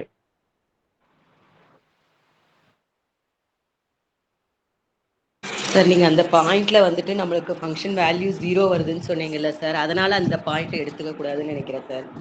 At X is equal to minus A நமக்கு வந்துட்டு ஃபங்க்ஷன் வேல்யூ 0 வருது. அதே மாதிரி at X is equal to ஏவும் ஃபங்க்ஷன் வேல்யூ 0 வருது. அதனால நம்ம 0 கன்சிடர் பண்ணுறப்போ அந்த லிமிட் அந்த இதை எடுத்துக்கிறது இல்லைன்னு நினைக்கிறேன் சார். மேம் அதாவது இப்ப பார்த்தா புக்லயே எனக்கு தப்பா தான் தெரியுது. இது வந்து எந்த புக்னா சிங்காரவேலு புக்ல இருந்து எடுத்த கொஸ்டின். அதுல வந்து இந்த இடத்துல ஈக்குவல்ட்டே இல்ல, ஈக்குவல்ட்டே இல்ல. ஆனா ஈக்குவல்ட்டே இல்லைன்னா நீங்க எப்படி டிஃபைன் பண்ண முடியும்? அப்போ மைனஸ் ஏல நீங்க எந்த இடத்துல டிஃபைன் பண்ணீங்க? மேலே ஈக்குவல்ட் இல்ல. சரி இந்த எக்ஸாம்பிள் நான் செக் பண்ணிக்கிறேன் சரியா? ஏன்னா புக்லயுமே ஒரு டவுட்டா இருக்கு எனக்கு. புக்லயுமே இந்த இடத்துல ஈக்குவல்ட் இல்ல, இந்த இடத்துல ஈக்குவல்ட் இல்ல. Okay sir. Fundamental of mathematical statistics சொன்னீங்கல்ல சார், அந்த புக்ல ஈக்குவல் டு சார் போட்டிருக்காங்க.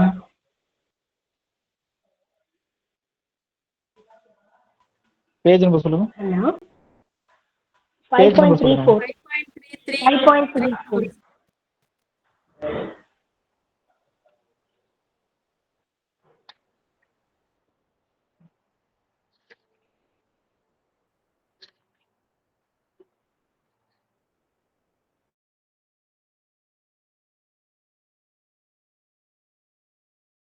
நீங்க சொல்றது அதே ப்ராப்ளமா இல்ல வேற ப்ராப்ளமா? அதே ப்ராப்ளம் தான் சார். சார் அதுல என்ன கொடுத்திருக்காங்க அப்படின்னா ஃபர்ஸ்ட் இந்த மேல இருக்க 0x1 அந்த ப்ராப்ளம்க்கு வந்து என்ன கொடுத்திருக்காங்கன்னா hence is not derivable at x is equal to 0 and x is equal to 1 ஒரு லைன் கொடுத்திருக்காங்க சார். அதனால இங்க less than strictly less than use பண்றாங்க சார். சரி ரைட். நம்ம இப்ப டைம் ஓகே, இது நம்ம டைம் வேஸ்ட் பண்ண வேண்டாம். நான் செக் பண்ணி பார்த்துட்டு உங்களுக்கு சொல்றேன் சரியா? நான் ஒரு தடவை செக் பண்ணி பார்த்துக்கிறேன் என்ன வருதுன்னு. Okay, less than or equal to ஆன்சர்ல less than or equal to then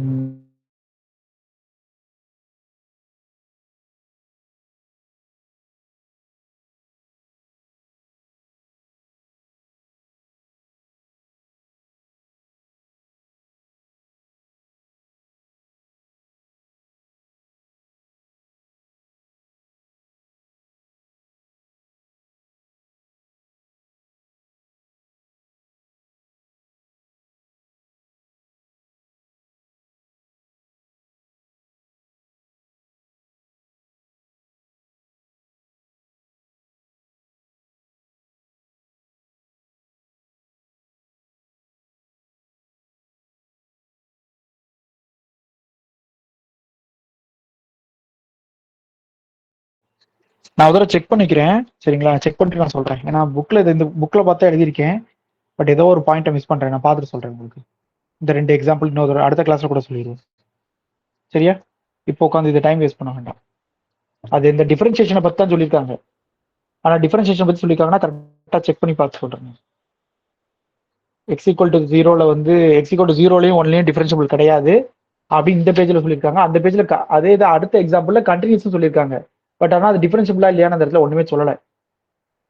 so அதனால செக் பண்ணி பார்த்துட்டு நான் சொல்றேன். சரியா? இப்போதைக்கு இது ஹோல்ட்ல இருக்கட்டும். இந்த 2வது எக்ஸாம்பிள் மட்டும் ஹோல்ட்ல இருக்கட்டும். நான் செக் பண்ணி பார்த்துட்டு சொல்றேன். ஓகேவா?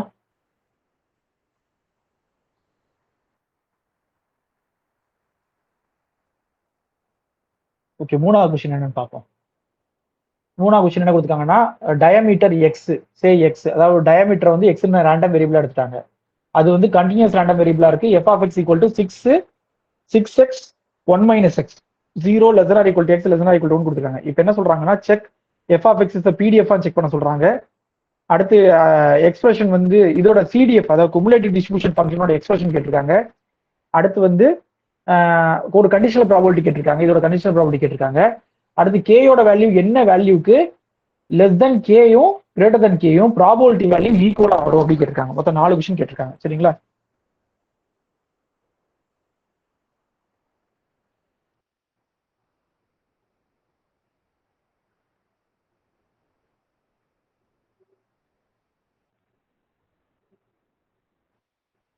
சரி, எத்தனாவது கொஸ்டின்? 3வது கொஸ்டின்.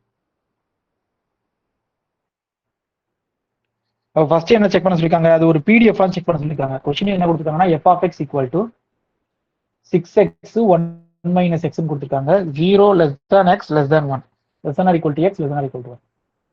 அப்போ இதை பிடிஎஃப் செக் பண்ணா என்ன பண்ணணும்? Integral minus infinity to infinity F of X டிஎக்ஸோட வேல்யூ வந்து 1 வருதான்னு செக் பண்ணணும்.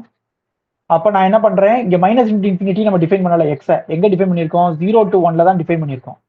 அப்போ அதுக்குள்ள நீங்க செக் பண்ணா போதும். அப்போ இதோட இன்டெகிரல் வேல்யூ 1 வருதான்னு நீங்க பார்க்கணும். அப்போ என்ன பண்ணிக்கலாம்? இந்த 6x உள்ள மல்டிப்ளை பண்ணிருக்கேன். 6x மைனஸ் 6x ஸ்கொயர் டிஎக்ஸ்னு வச்சுக்கோங்க, அல்லது 6 வச்சுட்டு வெளியே வச்சுக்கோங்க.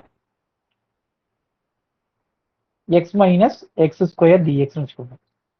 அப்போ 6 வெளியே வச்சுட்டு எக்ஸை பண்ணா என்ன வரும்னா X square by 2, X square பண்ணா x3 பை 3, லிமிட் வந்து 0 to 1. அப்போ 6 எக்ஸுக்கு பதிலாக 1 போட்டுடுறேன். அடுத்து எக்ஸுக்கு பதிலாக 0 போட்ட ஆன்சர் என்ன தான் வரப்போகுது? உங்களுக்கு 0 தான் வரப்போகுது. அதனால அதை எழுதலை. அடுத்து இது ரெண்டையும் சப்ராக்ட் பண்ணணும். அப்போ 3 மைனஸ் 2 பை 3 2s are 6, அதாவது கிராஸ் மல்டிபிகேஷன். அப்புறம் ஆன்சர் அடிச்சு கொடுத்தீங்கன்னா கடைசி என்ன கிடைக்குது? 1 கிடைக்குது. அதே நேரத்தில் எஃப் ஆஃப் எக்ஸோட வேல்யூ வந்து கிரேட்டர் ஆர் ஈக்குவல் டு 0 தானா அப்படின்னு சொல்லணும். எப்படி சொல்றது? ஏன்னா 2 கண்டிஷன் நமக்கு.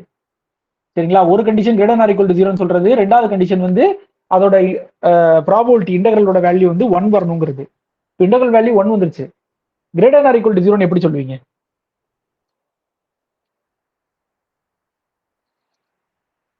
கிரேட்டர் ஆர் ஈக்குவல் டு 0ன்னு எப்படி சொல்வீங்க?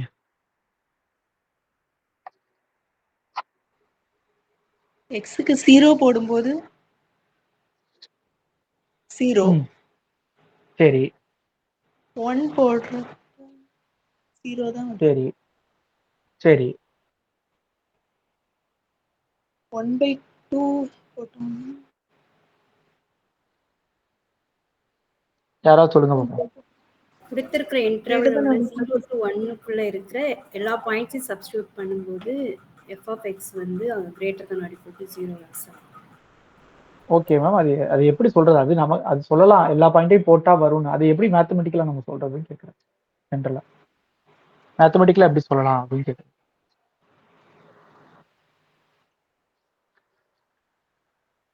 x greater than or equal to 0 னா f of x greater than or equal to 0 அப்படி சொல்லலாமா sir? x greater than or equal to 0 னா f of x greater than or equal to 0 அதுதான் சொல்லணும். அதுதான் எப்படி சொல்றதுன்னு கேட்குறேன் ma'am. x greater than or equal to 0ன்ற மாதிரி இல்லை, அப்படி சொல்ல முடியாது. இந்த இடத்துல எப்படி சொல்றது அப்படின்னு.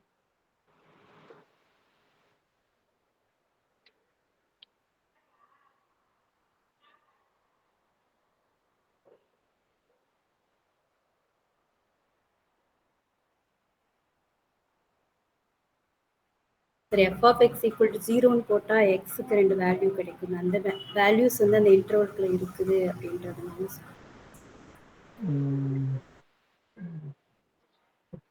க்கு வேல்யூஸ் போட்டா அது அந்த இன்டர்வல். அதாவது நீங்க மேம் நீங்க 1 அதாவது 0 போட்டாலும் 0ன்றீங்க, 1 போட்டாலும் 0ன்றீங்க. அப்ப எந்த இன்டர்வல்ல இருக்குது? யாராவது சொல்லுங்க.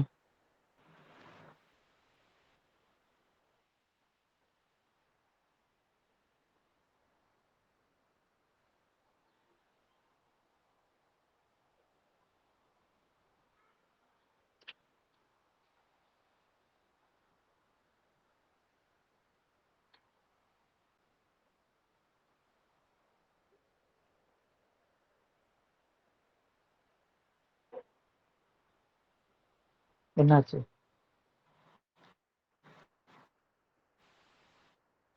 Constant function. அதாவது x is less than or equal to 1 எப்படி எழுதிக்கலாம்? 1 minus x is greater than or equal to 0 எழுதிக்கலாமா? Yes sir. அதே மாதிரி நீங்க சொன்ன கான்செப்ட் தான் ரெண்டாவது. இது எடுத்துக்கோங்க. x is greater than or equal to 0. அப்ப ரெண்டு greater than or equal to 0 நீங்க மல்டிப்ளை பண்ணா அகைன் என்ன கிடைக்க போகுது? greater than or equal to 0. அதோட 6 மல்டிப்ளை பண்ணா என்ன கிடைக்க போகுது? greater than or equal to 0. அதனால f of x greater than or equal to 0. சரிங்களா? அதனால இப்ப ரெண்டு கண்டிஷன் சாட்டிஸ்ஃபை பண்ணிருச்சு. அதனால f of xன்றது ஒரு PDF. சோ முதல் இது முடிஞ்சது. ரெண்டாவது என்ன கேட்டிருக்காங்க? அதோட CDF கேட்டிருக்காங்க. அப்ப CDF எப்படி கண்டுபிடிக்கிறது சொல்லுங்க?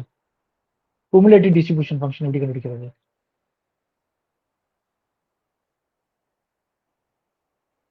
அப்ப இவங்க கொடுத்திருக்கிறது 0 less than x less than or equal to 1 கொடுத்திருக்காங்களா?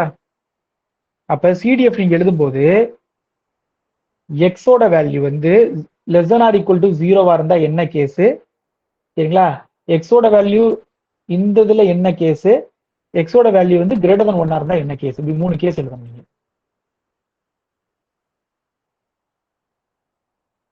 ஏன் அப்படின்னா இப்ப less than or equal to 0 x வந்து less than or equal to 0வா இருக்கவே முடியாது. நம்ம டிஃபைன் பண்றது ஒன்லி பாஸ். இதுக்கு மீனிங் என்ன அர்த்தம் தெரியுமா? இதையே நீங்க மாத்தி எழுதலாம். எப்படி எழுதலாம் அப்படின்னா f of x equal to 6x 1 minus x if 0 less than or equal to x less than or equal to 1. 0 otherwise அர்த்தம். அப்போ உங்களுக்கு இந்த பாயிண்ட்டுக்கும் இந்த பாயிண்ட்டுக்கும் தான் உங்களுக்கு என்ன ஆகுது? உங்களோட ஃபங்க்ஷன் பிரியுது. ஸோ அப்ப அதுக்கு தான் நீங்க முதல் செக் பண்ணணும். அப்ப less than or equal to 0க்கு நீங்க பார்க்கும்போது எப்பயுமே 0 தான். அதே மாதிரி greater than or equal to 1க்கு நீங்க பார்க்கும்போது 1 விட அதிகமா பார்க்கும்போது எப்பயுமே 1 தான். ஏன்னா டோட்டல் ப்ராபபிலிட்டி 1 வந்துடும். நாங்க எப்பயுமே டிஸ்ட்ரிபியூஷன் ஃபங்க்ஷன் எழுதும்போது அப்படிதான் எழுதுறோம்.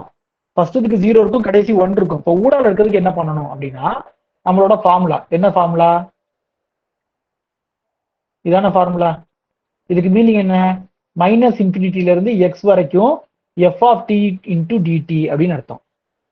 ஆனா இங்க மைனஸ் இன்ஃபினிட்டி வரைக்கும் போக தேவையில்ல. எதுல இருந்து போனா போதும்? நீங்க 0ல இருந்து போனா. ஏன்னா அப்ப 0க்கு முன்னாடி எல்லாமே என்னது? 0. அப்ப 0ல இருந்து போனா போதும். f of t dt. அப்ப integral 0 to x f of t னா என்னது? 6t 6t minus t dt. அப்ப இதோட வேல்யூ என்னன்னு நீங்க இன்டகிரேட் பண்ணி பார்க்கணும். நான் ஜஸ்ட் ஆன்சரை மட்டும் சொல்றேன், நீங்க இன்டகிரேட் பண்ணி பார்த்துக்கோங்க. x power 2 minus 2x power 3. x power 2 2x power 2 minus sorry இதோட வேல்யூ என்ன வந்திருக்கு அப்படின்னா 3x power 2 3x power 2 minus 2x power 3 0 less than or equal to x less than or equal to 1. அப்ப so ஃபைனலா உங்களோட cumulative distribution என்ன வந்திருக்கு அப்படின்னா x less than or equal to 0 இருந்தா 0, அப்புறம் 3x square minus 2x power 3 0 less than or equal to x less than or equal to 1 ல, அப்புறம் 1 if x is greater than 1 அப்படின்னு வந்து. சரிங்களா? ஸோ அப்போ குமுலேட்டிவ் டிஸ்ட்ரிபியூஷன் கிடைச்சிச்சு. அதுக்கு அடுத்த கொஸ்டின் என்ன கேட்டிருந்தாங்கன்னா ப்ராபபிலிட்டி வேல்யூ கேட்டிருந்தாங்க. அப்போ probability of x is less than or equal to 1/2 such that 1/3 less than or equal to x less than or equal to 2/3 இப்படி கொடுத்துருக்காங்க. அப்ப இதுக்கு ஃபார்முலா என்ன?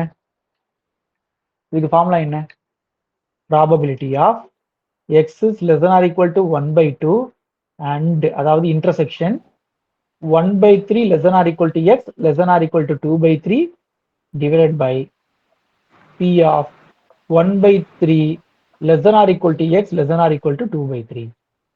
இப்ப மேல இருக்கிறத பாருங்க, இன்டர்வலா போடுங்க. 1/3 இருக்கு, 2/3 இருக்கு. இப்ப இந்த 1/2ன்றது எங்க இருக்கும்?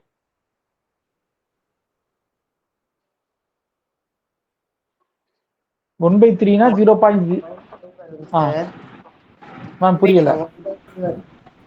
எக்ஸ் லெஸ் ஈக்குவல் டு 1/2ங்கிறப்ப 0.5க்கு கீழேன்னு இருக்கும். 0.5 அப்ப 0.5 எங்க வரும்னு கேக்குறேன். இந்த லைன்ல 0.5 எங்க வரும்? இதுல எங்க மார்க் பண்றது? 0 less than or புரியல. less than or equal to 1 அந்த இன்டர்வல்குள்ள 0க்கு 1க்கு நடுவுல. இல்ல மேம், அது 0க்கு 1க்கு நடுவுல ஓகே தான் மேம். நான் கேக்குறது இந்த ரெண்டு வேல்யூக்கு எங்க இருக்கும்? இதுக்கு முன்னாடி இருக்குமா, இதுக்கு நடுவுல இருக்குமா, இதுக்கு வெளியே இருக்குமா? பாயிண்ட்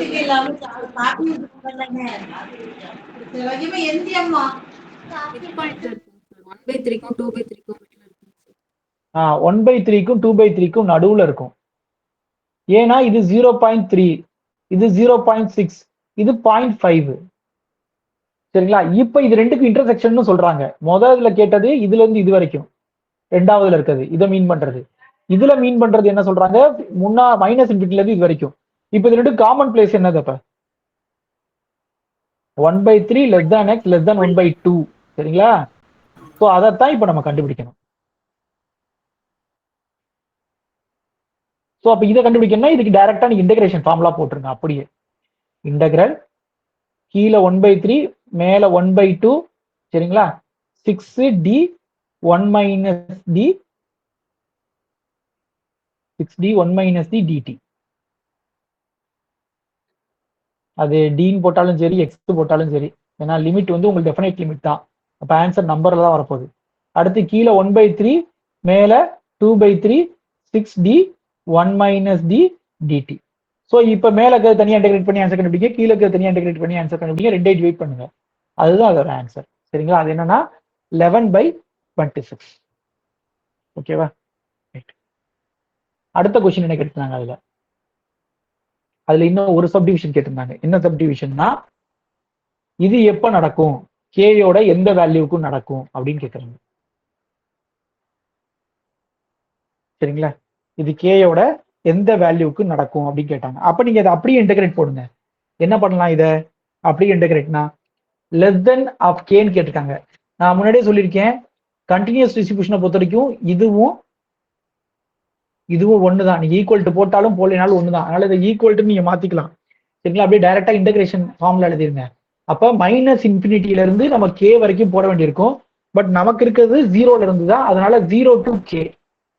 சரிங்களா? 0 to k 6x 1 minus x dx. அடுத்தது என்ன கேட்டிருக்காங்க? கேல இருந்து இன்ஃபினிட்டி வரைக்கும் நீங்க போக வேண்டியிருக்கும். ஆனா நமக்கு 1ஓட முடிஞ்சிடும். அதுக்கப்புறம் ஃபுல்லா 0. அதனால அது எழுதணும்னு அவசியம் இல்லை. ஸோ இது ரெண்டையும் போட்டு சால்வ் பண்ணி கே கண்டுபிடிச்சா போதும். சரிங்களா? இது ரெண்டையும் போட்டு சால்வ் பண்ணி நீங்க கே கண்டுபிடிச்சீங்கன்னா உங்களுக்கு அதோட ஆன்சர் கிடைச்சிரும். இதை நான் சால்வ் பண்ணல, நான் ஜஸ்ட் வந்து என்ன ஆன்சர் வருதுன்றதை மட்டும் சொல்றேன். நீங்க செஞ்சு பார்த்துருங்க.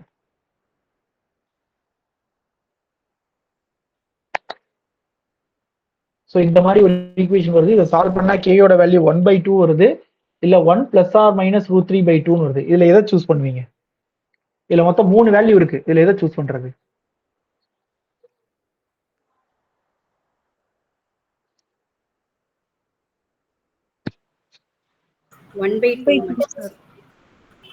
ஒன் பை டூ சூஸ் பண்ணணும். ஏன்? அந்த 1/2 தான் லைஸ் பிட்வீன் 0 to 1 அதுக்குள்ள இருக்கிறது. ஓகே, அப்போ 1/2 தான் லைஸ் பிட்வீன் 0 to 1. அதனால 1/2 சூஸ் பண்ணிடுறோம். இதை நம்ம சூஸ் பண்றது இல்ல.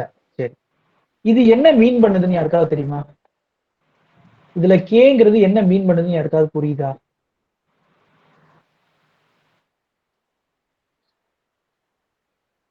இதுல கேங்கிறது என்ன சொல்ல வருது?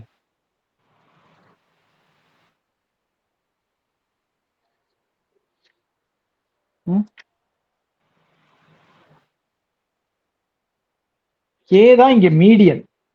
கே தான் இங்க என்னது? மீடியன். நீங்க நல்லா கவனிச்சு பாத்தீங்க அப்படின்னா, அந்த ரெண்டு கர்வுக்கும் இந்த சைடு இருக்கக்கூடிய ப்ராபபிலிட்டியும் இந்த சைடு இருக்கக்கூடிய ப்ராபபிலிட்டியும் ஈக்குவலா இருக்கும். சரிங்களா? இந்த சைடு வரக்கூடிய ப்ராபபிலிட்டியும் இந்த சைடு வரக்கூடிய ப்ராபபிலிட்டியும் ஈக்குவலா இருக்கும். அப்ப இந்த k ஈக்குவல் டு 1/2, அதாவது 0 இந்த 0க்கும் இந்த 1க்கும் நடுவுல இந்த 1/2 இருக்குல்ல, இதுக்கப்புறம் இருக்க இந்த பக்கம் இருக்க ப்ராபபிலிட்டியும் இந்த பக்கம் இருக்க ப்ராபபிலிட்டியும் ஈக்குவலா இருக்கு. அப்படின்னா என்ன அர்த்தம்னா இந்த 1/2 தான் மீடியன்ல இருக்குன்னு அர்த்தம். இந்த 1/2 தான் என்னதுல இருக்கு? மீடியன்ல இருக்கு. அப்ப இங்க k ஈக்குவல் டு 1/2ங்கிறது என்ன அப்படின்னா மீடியன். சரிங்களா? அது ஒரு எக்ஸ்ட்ரா பாயிண்ட் தெரிஞ்சுக்கோங்க. அடுத்தது வேற என்ன கொஸ்டின் இருக்கு அதுல?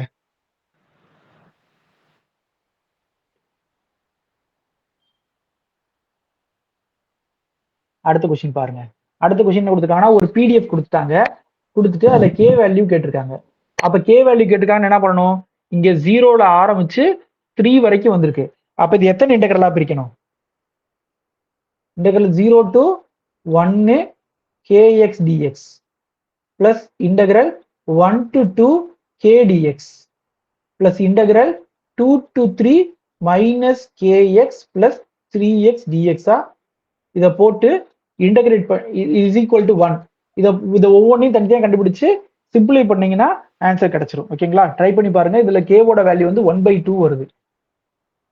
கேயோட வேல்யூ வந்து இதுல 1/2 வருது. இந்த கொஸ்டின் என்ன? 1/2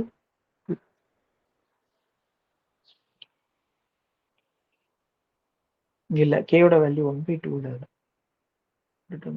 ஓகே, கேயோட வேல்யூ வந்து 1/2 வருது. சரிங்களா? செக் பண்ணி பார்த்துக்கோங்க. அடுத்தது 5வது இருக்கிறது வந்து ஒரு ப்ராப்ளம். பட் அதை நீங்க வந்து ப்ராப்ளமா பார்க்க வேண்டாம், அதை நீங்க வந்து தியரியா எடுத்துக்கோங்க.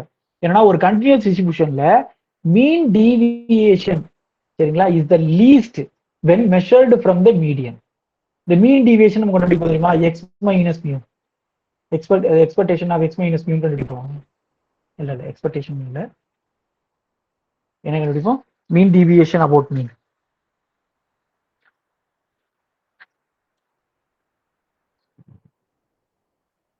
இந்த நம்ம ப்ராப்ளம் பண்ணும்போது சில நேரம் பண்ணுவோம், ஞாபகம் இருக்கா? எக்ஸ் மைனஸ் ஏன்னு போட்டு பண்ணுவோம்ல, T equal to X minus ஏன்னு போட்டு பண்ணிட்டு அப்புறம் கடைசி என்ன பண்ணுவோம்? Summation F I D I divided by எஃப்ஐன்னு எழுதுவோம். சமேஷன் எஃப்ஐன்னு எழுதுவோம். ஞாபகம் இருக்கா? மீன் கண்டுபிடிக்கிறதுக்கு இந்த மெத்தட் ஞாபகம் இருக்கா? பிளஸ் ஏ அப்படின்னு போடுவோமா? இந்த மெத்தட் ஞாபகம் இருக்கா? Yes sir. இந்த மெத்தட்ல என்ன சொல்ல வராங்கன்னா மீன் இதுக்கு பேரு தான் மீன் டீவியேஷன். சரிங்களா? அந்த mean deviation is least when measured from median. இந்த ஏக்கு பதிலா நீங்க எம்டின்னு போட்டீங்க அப்படின்னா அதுதான் இருக்கிறதுலே கம்மியான வேல்யூவா கிடைக்குமா? சரிங்களா? the mean deviation is least when measured from the median. இதை ஞாபகம் வச்சுக்கோங்க. சரிங்களா? இதை வந்து டக்குன்னு ஒரு கஷ்டமான கொஸ்டினா கேட்கணும்னா இந்த மாதிரி ஒரு ப்ராப்ளம் கொஸ்டினை கூட நீங்க கேட்க வாய்ப்பு இருக்குங்க. ஓகேவா? அடுத்தது பார்ப்போம். அடுத்தது வந்து 2 டைமென்ஷனல். இப்போ இவ்வளவு நேரம் நம்ம பார்த்தது ஃபுல்லா 1 டைமென்ஷனல். இப்போ பார்க்க போறது அப்படியே 2 டைமென்ஷனல் ரேண்டம் வேரியபிள். அப்போ 2 டைமென்ஷனல் ரேண்டம் வேரியபிள்னா அப்ப இங்க என்ன இருந்தா 2 ரேண்டம் வேரியபிள் உங்களுக்கு வந்துருது. அதே நேரத்துல இதுல முக்கியமான விஷயம் என்ன அப்படின்னா அடுத்து சொல்லலாம் கீழே, அது ரெண்டுமே ஒரே சாம்பிள் ஸ்பேஸ்ல டிஃபைன் பண்ணிருக்கணும். அப்பதான் நம்ம அதை வந்து பேசவே முடியும். வேற வேற சாம்பிள் ஸ்பேஸ்ல டிஃபைன் பண்ணிக்கலாம் பேச மாட்டாங்க. பொதுவா நம்ம பேசுறது எல்லாமே இந்த பாயிண்ட்ல பாருங்களேன். 2 random variables are said to be jointly distributed if they are defined on the இந்த இடத்துல சேம்ன்றது மிஸ் ஆயிருச்சு, சேம் ப்ராபபிலிட்டி ஸ்பேஸ். சரிங்களா? சேம் ப்ராபபிலிட்டி ஸ்பேஸ்ல இருந்துச்சுன்னா அதுக்கு பேர் வந்து ஜாயின்ட்லி டிஸ்ட்ரிபியூட்டட்பாங்க. பொதுவா நம்ம பாக்குறதெல்லாம் அந்த கேஸை தான் பார்ப்போம். 1-2 இடத்துல தான் மாத்தி பார்ப்போம். மேக்ஸிமம் பாத்தீங்கன்னா எக்ஸ் என்ன வேல்யூ இருக்கோ அதே வேல்யூ தான் ஒய்க்கு வர்ற மாதிரி நம்ம பார்ப்போம். 1-2 எக்ஸாம்பிள் தான் மாறி வரும். ஸோ எக்ஸ்ங்கிறது ஒரு ரேண்டம் வேரியபிள், ஒய்ங்கிறது ஒரு ரேண்டம் வேரியபிள். இதுக்கு முன்னாடி நம்ம என்ன பண்ணோம்? ரியல் லைன்ல இருந்து சரிங்களா ஒரு நம்பரை சூஸ் பண்ணி அந்த நம்பருக்கு முன்னாடி இருக்கக்கூடிய எல்லா வேல்யூவும் எடுத்து அதோட ப்ரீ இமேஜ் எடுத்து அந்த ப்ரீ இமேஜ் ஒரு ஈவெண்டா இருந்ததுன்னா அந்த ஃபங்க்ஷனை வந்து ஒரு ரேண்டம் வேரியபிள்னு சொன்னோம். இங்க அதே இதை மாத்த போறோம். என்னன்னா அப்படியே 2 டைமென்ஷன்ல வந்துடணும். நீங்க என்னது ஆர் கிராஸ் ஆர்ல வந்துடணும். அப்ப இங்க எப்படி பண்றாங்க அப்படின்னா ஆர் கிராஸ் ஆரை வச்சு டிஃபைன் பண்றாங்க.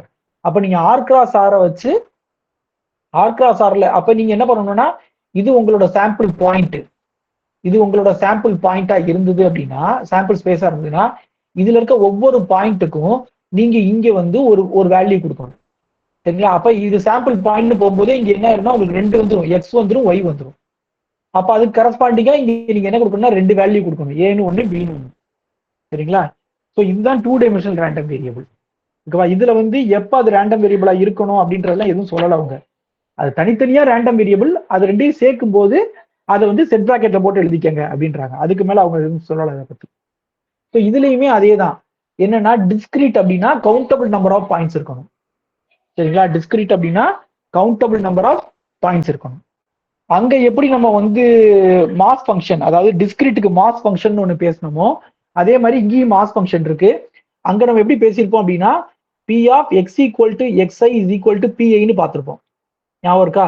அதாவது இப்ப எக்ஸ் வந்து 0, 1, 2 இருந்துச்சு அப்படின்னா அப்ப P of X equal to X வந்து நம்மளா போட்டிருப்போம் 1/2, 1/4, 1/4 இப்படி போட்டிருப்போம்ல.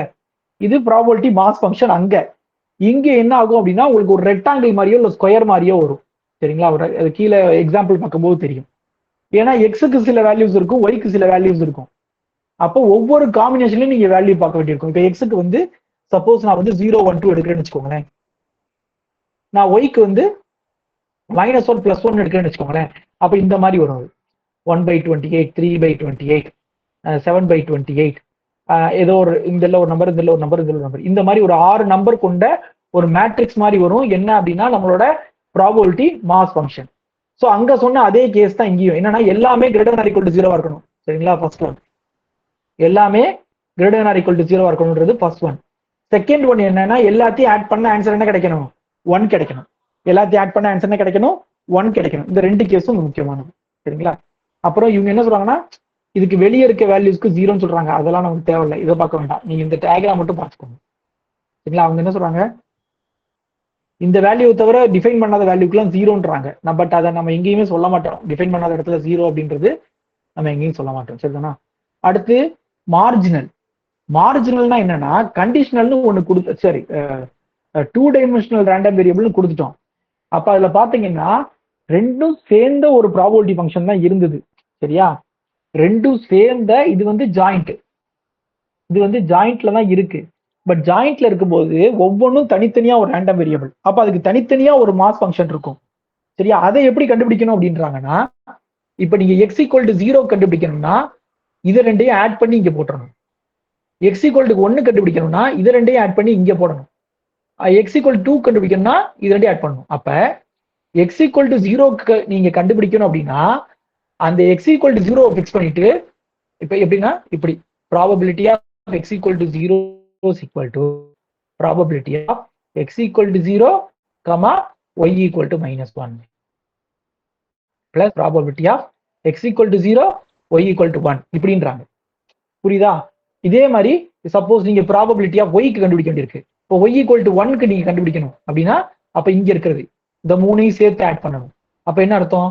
Probability of x equal to 0, y equal to 1 plus probability of x equal to 1, y equal to 1 plus probability of x equal to 2, y equal to 1. சரியா? So இதுக்கு பேர் தான் என்ன அப்படின்னா இது மாதிரி நீங்க x equal to 0க்கு, x equal to 0க்கு 1க்கு 2க்கு 3 கண்டுபிடிச்சீங்கன்னா அது வந்து மார்ஜினல் ஆஃப் x.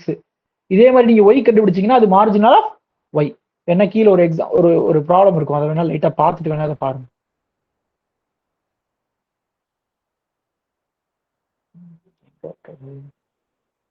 இதை பாருங்களேன். இதை பாருங்க. எக்ஸுக்கு என்ன இருக்கு? 0, 1 இருக்கு. ஒய்க்கு என்ன இருக்கு? 0, 1 இருக்கு. சரிங்களா? இப்ப இது இந்த 4 வேல்யூ, இந்த 4 வேல்யூ என்ன அப்படின்னா வந்து உங்களுக்கு ஜாயிண்ட். சரியா?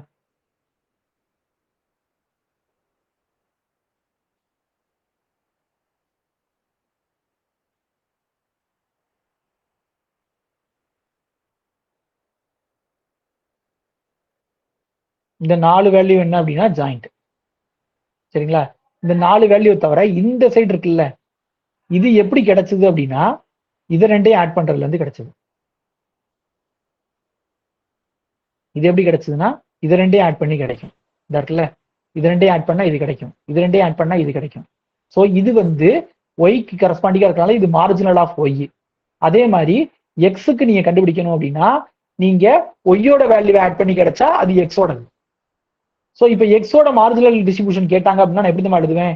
எக்ஸ் வந்து 0, 1, P of X equal to 0.5, 0.5. புரியுதா? ஸோ அப்ப இந்த மாதிரி 4 தான் சேர்த்து எழுதுனா அது வந்து என்னது ஜாயிண்ட். அதுல நீங்க எக்ஸோடது வேணும் அப்படின்னா நீங்க எக்ஸோட கண்டுபிடிக்கணும்னா எக்ஸோட ஒரு வேல்யூக்கு ஃபிக்ஸ் பண்ணிக்கிட்டு ஒய்யோட வேல்யூவை ஆட் பண்ணி போடணும். அடுத்து எக்ஸோட இன்னொரு வேல்யூ வேணும்னா அதை ஃபிக்ஸ் பண்ணிக்கிட்டு மீதி இருக்க 2 வேல்யூ ஆட் பண்ணி போடணும். ஸோ இதுதான் மார்ஜினல் ஆஃப் எக்ஸ், இது மார்ஜினல் ஆஃப் ஒய். சரியா? அதைத்தான் அங்க ஃபார்முலாவா கொடுத்துருப்பாங்க.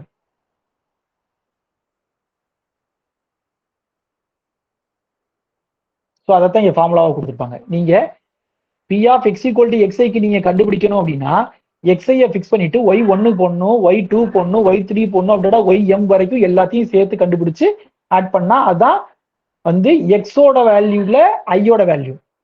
சரிங்களா? ரைட். அப்ப அதுதான் PI1 PI2 PI. இது வந்து PI1, இது PI2, இது அப்படின்னா PIM. சரிங்களா? அதை சிம்பாலிக்கா இப்படி எழுதுறாங்க. எதை சேஞ்ச் பண்றாங்கன்னு பாருங்க. இதுல ஜேவை சேஞ்ச் பண்றாங்க. ஜேன்றது என்னது? ஒய்யோட காம்பனன்ட். ஒய்யோட காம்பனண்ட்டை சேர்த்து ஆட் பண்றது. அப்ப அதுக்கு பேரு தான் அவங்க பிஐன்னு கொடுக்குறாங்க. சரிங்களா? உண்மையா சொல்ல போனா அது பிஐன்னு கொடுக்கக்கூடாது, இது டிஃபரன்ஸ் காமிக்கணும். ஏன்னா உங்களுக்கு ஆல்ரெடி நம்ம பிஐஜேங்கிறது எல்லா வேல்யூ அந்த கட்டத்துல இருக்க எல்லா வேல்யூக்கும் பேரு பிஐஜே. பிஐன்னு கொடுக்காம வேற ஏதாவது கொடுக்கலாம் இதுக்கு, அல்லது பிஎக்ஸ் ஏதாவது ஒரு டிஃபரெண்டா கொடுக்கலாம். எக்ஸோட ஃபுல்லா ஆட் பண்ணா இங்க வரும்ல, அதை வந்து சம் P1, இதை வந்து கீழே வர்றதா P1 P2 P3ன்றாங்க. எனக்கு தெரிஞ்சு இது ஒரு எக்ஸ்ன்ற மாதிரி கூட கொடுக்கலாம். இதை வந்து P1Y, இது வந்து P2Y அப்படின்னு சொல்றாங்க. இப்போ ஃபைனல் என்ன சொல்றாங்கன்னா இதை ஃபுல்லா கூட்டினா ஆன்சர் 1 வரணும், இதை ஃபுல்லா கூட்டினா ஆன்சர் 1 வரணும். வரும். ஏன்னா இது வந்து ப்ராபபிலிட்டி ஃபங்க்ஷனா இருக்கிறதுனால, ப்ராபபிலிட்டி மாஸ் ஃபங்க்ஷனா இருக்கிறதுனால. சரியா?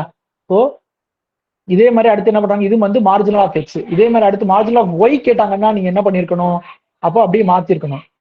இப்போ நான் ஒய்க்கு தேவைப்படுது அப்படின்னா அப்போ probability of X equal to x1, y equal to yj plus probability of X equal to x2, y equal to yj plus dot dot dot plus probability of X equal to xn, y equal to yj இப்படி எழுதிக்கணும். அப்போ அடுத்து என்ன பண்ணுவேன்? இதை P1j P2j இப்படி எழுதிக்கணும். அப்ப PMJ அப்படின்னு எழுதணும். ஸோ ஃபைனல் எழுதலாம் summation I equal to 1 to M PIJ அப்படின்னு எழுதலாம். சரிங்களா? இதை வந்து அடுத்து என்ன பண்ணலாம்? நம்ம இதுக்கு வந்து ஒரு பேர் கொடுக்கலாம். என்ன பேர்னா PJ ஆஃப் Y. சரிங்களா? PJ Y அப்படின்றாங்க. திரும்ப இப்ப இந்த PJ Yனா இல்ல J ஃபிக்ஸ் பண்ணி தானே பண்றோம். இதே இது summation J equal to 1 to N, நீங்க PJ பாத்தீங்கன்னா ஆன்சர் 1. இதுதான் என்ன மீன் பண்ண வர்றேன் அப்படின்னா, இதைத்தான் நான் என்ன மீன் பண்ண வரேன்னா இங்க இருக்கக்கூடிய பாக்ஸ், இந்த பாக்ஸ் புரியுதா? இதை ஃபுல்லா ஆட் பண்ண ஆன்சர் 1 வருதுல்ல, அதுதான் மார்ஜினல். மார்ஜினல் ஃபுல்லா ஆட் பண்ண ஆன்சர் என்ன வரும்? 1 வரும். சரிங்களா? இது மாதிரி தான் நீ மார்ஜினல் ஆஃப் எக்ஸும் கண்டுபிடிக்கணும், மார்ஜினல் ஆஃப் ஒய்யும் கண்டுபிடிக்கணும். அடுத்தது வந்து conditional distribution, conditional probability function. Conditional probability function முன்னாடியே பார்த்திருக்கோம். என்னது எப்படி பார்த்தோம் நம்ம முன்னாடி? அதாவது ஃபங்க்ஷனா பார்த்திருப்போம். எப்படி பார்த்திருக்கோம்னா probability of B given A is also a probability function அப்படின்னு சொல்லி ஒன்று பார்த்தோம். ஞாபகம் இருக்கா? ஸோ இங்க வந்து என்ன சொல்றாங்க அப்படின்னா எழுதும் போதே அவங்க எப்படி எழுதுறாங்கன்னு பாருங்க. XYன்னு எழுதுறாங்க. நீங்க இங்க என்ன எழுதுறீங்களோ அதே தான் இங்கேயும் எழுதணும். ஞாபகம் வச்சுக்கோங்க, அதான் நொட்டேஷனே. இங்க என்ன எழுதுறீங்களோ அதே தான் இங்கேயும் எழுதணும். ஸோ அதுக்கு ஃபார்முலா பாருங்க. நம்ம எப்பயும் போல பாக்குற மாதிரி நம்ம என்ன பார்த்திருப்போம்? P of A intersection B divided by P of B ன்னு பார்ப்போமா? அதே மாதிரிதான் X equal to X, Y equal to Y. கீழே இருக்கிறது கீழே என்ன இருக்கு? Y இருக்கு, அது Y. சரிங்களா? இதுல எது கேபிட்டல் X எது கேபிட்டல் ஒய்ன்றது தெளிவா எழுதுங்க. ஏன்னா கேபிட்டல் எழுதுனா அது ரேண்டம் வேரியபிளை மென்ஷன் பண்ணுது, ஸ்மால் எழுதுனா அது வேல்யூ ரியல் நம்பரை மென்ஷன் பண்றாங்க. சரிதானா? அப்ப probability of conditional probability of X given Y, சரி Y given X அப்படின்னா இப்படி எழுதணும். So probability of X equal to X, Y equal to Y divide by probability of Y equal to Yன்னு எழுதணும். சரி, இதே இது ப்ராபபிலிட்டி ஆஃப் Y given Xன்னு எழுதுனா எப்படி எழுதணும்? அப்ப மேல இருக்கிறது மாறாது. எப்பயுமே முதல் எக்ஸை தான் எழுதுவோம், அடுத்தது ஒய்யை தான் எழுதுவோம். ஆனா கீழே இருக்கிறது மாறும். என்னது? X ஈக்குவல் டு Xன்னு எழுதணும். சரிங்களா? இதுலயுமே எப்பயுமே டிவிஷனை பத்தி பேசினாலே இந்த டிவிஷன் என்னவா இருக்கணும்? நாட் ஈக்குவல் டு 0வா இருக்கணும். அதை மென்ஷன் பண்ணிருக்காங்க. அடுத்தது என்ன சொல்றாங்கன்னா இதுலயுமே திரும்ப மாத்துறாங்க. என்ன பண்றாங்கன்னா இந்த ஒய்யை பிக்ஸ் பண்ணிட்டாங்க. இந்த எக்ஸை மட்டும் சேஞ்ச் பண்றாங்க. சேஞ்ச் பண்ணி அதுக்கு சமேஷன் பார்க்குறாங்க. அதாவது எப்படின்னா summation I P of X I slash Y இதோட வேல்யூ பார்க்குறாங்க. இது நான் முன்னாடி நான் உங்களுக்கு சொல்லி கொடுத்துருக்கேன், ஞாபகம் இருக்கா? ப்ராபபிலிட்டி ஆஃப் ஏ இன்டர்ஸ் A slash B plus probability of A bar slash B is equal to 1 சொல்லி கொடுத்தேன், ஞாபகம் இருக்கா? அங்க மொத்தம் 2 ஈவெண்ட் ஏ பார், அதனால முடிச்சிட்டாங்க. இங்க அப்படி இல்லை, எக்ஸ் ஈக்குவல் டு x1 இருக்கு, x2 இருக்கு, x3 இருக்கு, x4 இருக்கு. ஸோ எல்லாத்தோட ப்ராபபிலிட்டியும் நீங்க ஆட் பண்ணீங்கன்னா ஆன்சர் 1 வரும். அதை தான் இங்கேயும் சொல்ல வராங்க. சரியா? அப்ப இதை வந்து ஃபார்முலா போட்டு எக்ஸ்பிளைன் பண்ணியிருக்காங்க. எக்ஸ்பிளைன் பண்ணிட்டு அப்புறம் கீழே இருக்கிறதுல எங்கேயுமே ஐ கிடையாது, மேல இருக்கிறது மட்டும் தான் ஐ. அப்ப மேல ஐய தனியா கொண்டு போயிடலாம். அப்ப மேல ஐய தனியா கொண்டு போயிட்டா உங்களுக்கு என்ன கிடைக்குது? Summation probability of X equal to X I comma Y equal to ஒய்ன்னு இருக்கு. இதை எக்ஸ்பேண்ட் பண்ணுங்க. Probability of X equal to x1 comma Y equal to Y plus probability of X equal to x2 Y equal to Y. இது எப்படி இருக்குன்னு தெரியுதா? இது வந்து மார்ஜினல். எதோட மார்ஜினல்? ஒய் ஈக்குவல் டு ஒய்யோட மார்ஜினல். ஒய் ஈக்குவல் டு ஒய்யோட marginal. So அப்ப இதோட வேல்யூக்கு பதில் என்ன போட்டாங்க? Y equal to Y. ரெண்டும் கேன்சல் ஆகி ஆன்சர் என்ன கிடைச்சிருச்சு? 1 கிடைச்சிருச்சு. சரியா? இது நான் ஆல்ரெடி சொல்லிட்டேன், இங்க சொல்லிட்டேன். அடுத்து என்ன சொல்றாங்க பாருங்க. Necessary and sufficient condition for discrete random variable to be independent. அப்ப 2 ரேண்டம் வேரியபிள் இண்டிபெண்டா இருக்கணும் அப்படின்னா அதோட அதாவது ஜாயிண்ட் ப்ராபபிலிட்டி எப்படி இருக்குன்னா, தனித்தனி அந்த பர்டிகுலர் பாயிண்ட்ல ப்ராபபிலிட்டியை பார்த்து மல்டிப்ளை பண்ணா வரணும். அது ஒரு இடத்துல இல்ல, எல்லா இடத்துக்கும். அந்த கட்டம் எழுதுறோம்ல, அந்த கட்டம், இந்த கட்டத்துல இப்ப எக்ஸாம்பிள் இங்க 1/2 எழுதுறீங்க, 1/3 எழுதுறீங்க. இங்க 1/2 இங்க 1/2 தான் எழுதணும். சரி, அப்புறம் இங்க ஒரு 1/3 இருக்குன்னு வச்சுக்கோங்களேன், இங்க ஒரு 2/3 இருந்துச்சு அப்படின்னா, இப்ப இந்த எக்ஸும் ஒய்யும் இண்டிபெண்டா இருக்குன்னா நீங்க டைரக்டா உள்ள இருக்கிறத பிக்ஸ் பண்ணலாம். எப்படி பிக்ஸ் பண்ணலாம்? இது ரெண்டையும் ப்ராடக்ட் பண்ணி போட்டணும்ன்றாங்க. நான் சொல்றது புரியுதா உங்களுக்கு? இப்படி ப்ராடக்ட் பண்ணி போட்டுறணும் அப்படின்றாங்க.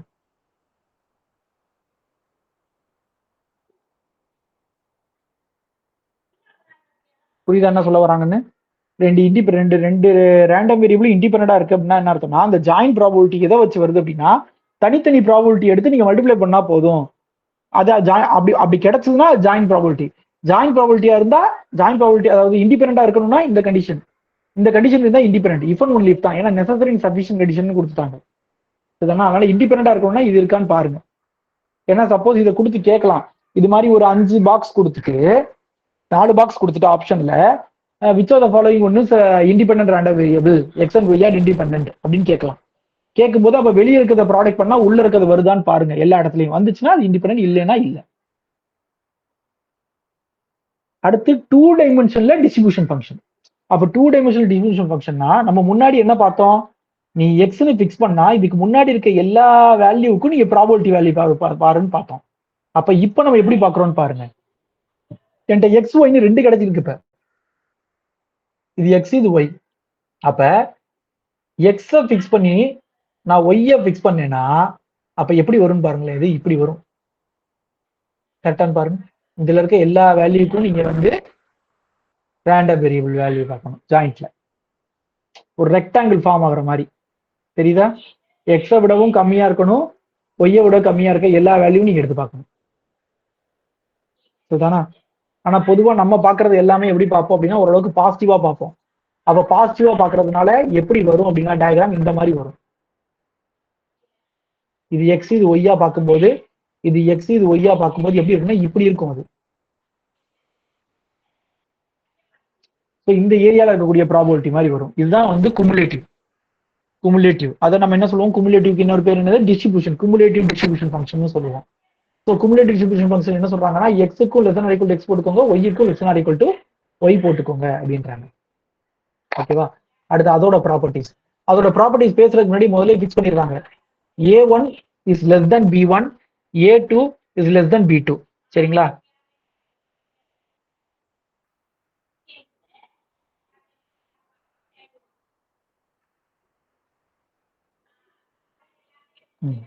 இப்ப இதை A1 வச்சுக்கோங்களேன், இதை B1 வச்சுக்கோங்க.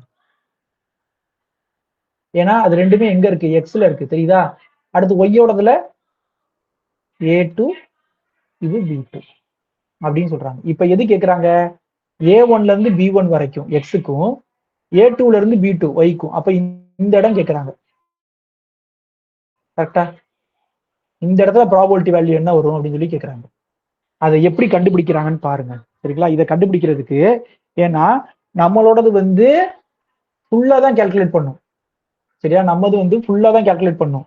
அப்ப ஆனா அவங்க கேட்கறது இந்த ரெக்டாங்கிள் மட்டும் கேட்கறாங்க. அப்ப எப்படி கண்டுபிடிக்கிறாங்கன்னு பாருங்க. இந்த ஃபார்முலா ஞாபகம் வச்சுக்கிறதுக்கான ஐடியா சொல்றேன்.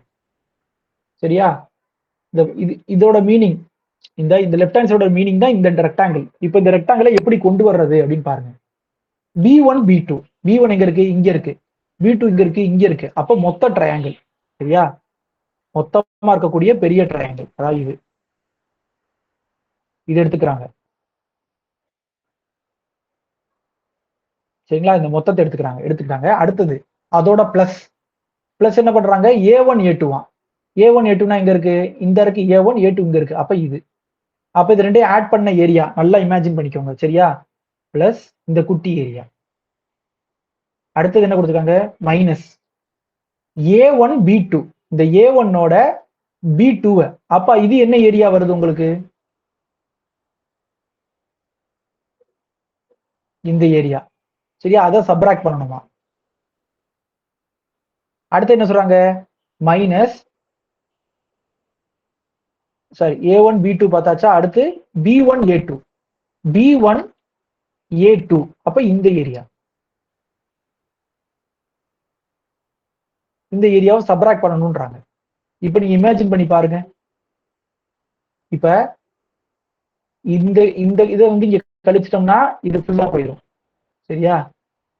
அடுத்து இதை கொண்டு வரும்போது இந்த கழிச்ச இடத்துல இதை கொண்டே வைக்கிற மாதிரி ஞாபகம் வச்சுக்கோங்க. அப்ப திரும்ப இது இப்படி வந்துடும். இந்த இடத்துல எக்ஸ்ட்ரா இதுவும் இருக்கும். அதை கொண்டு நீங்க கழிச்சீங்கன்னா ரிமைனிங் இருக்கிறது இந்த போர்ஷன் மட்டும் இருக்கும். கரெக்டா? ஸோ அப்படி ஞாபகம் வச்சுக்கோங்க. என்னது? ஃபுல்லா B1 B2 plus A1 A2 minus A1 B2 minus B1 A2. ஏன்னா எப்பவுமே முதல் எக்ஸோட எழுதணும், அப்புறம் தான் நீங்க வந்து ஒய்யோட எழுதணும். சரியா? இது வந்து ஒன்னு டயக்ராம் ஞாபகம் வச்சு படிச்சுக்கோங்க. அப்படி இல்லைன்னா ஜென்ரலா மனப்பாடம் பண்ணிக்கோங்க. உங்க விருப்பம் தான். உங்களுக்கு எப்படி புரியுதோ பார்த்துக்கோங்க.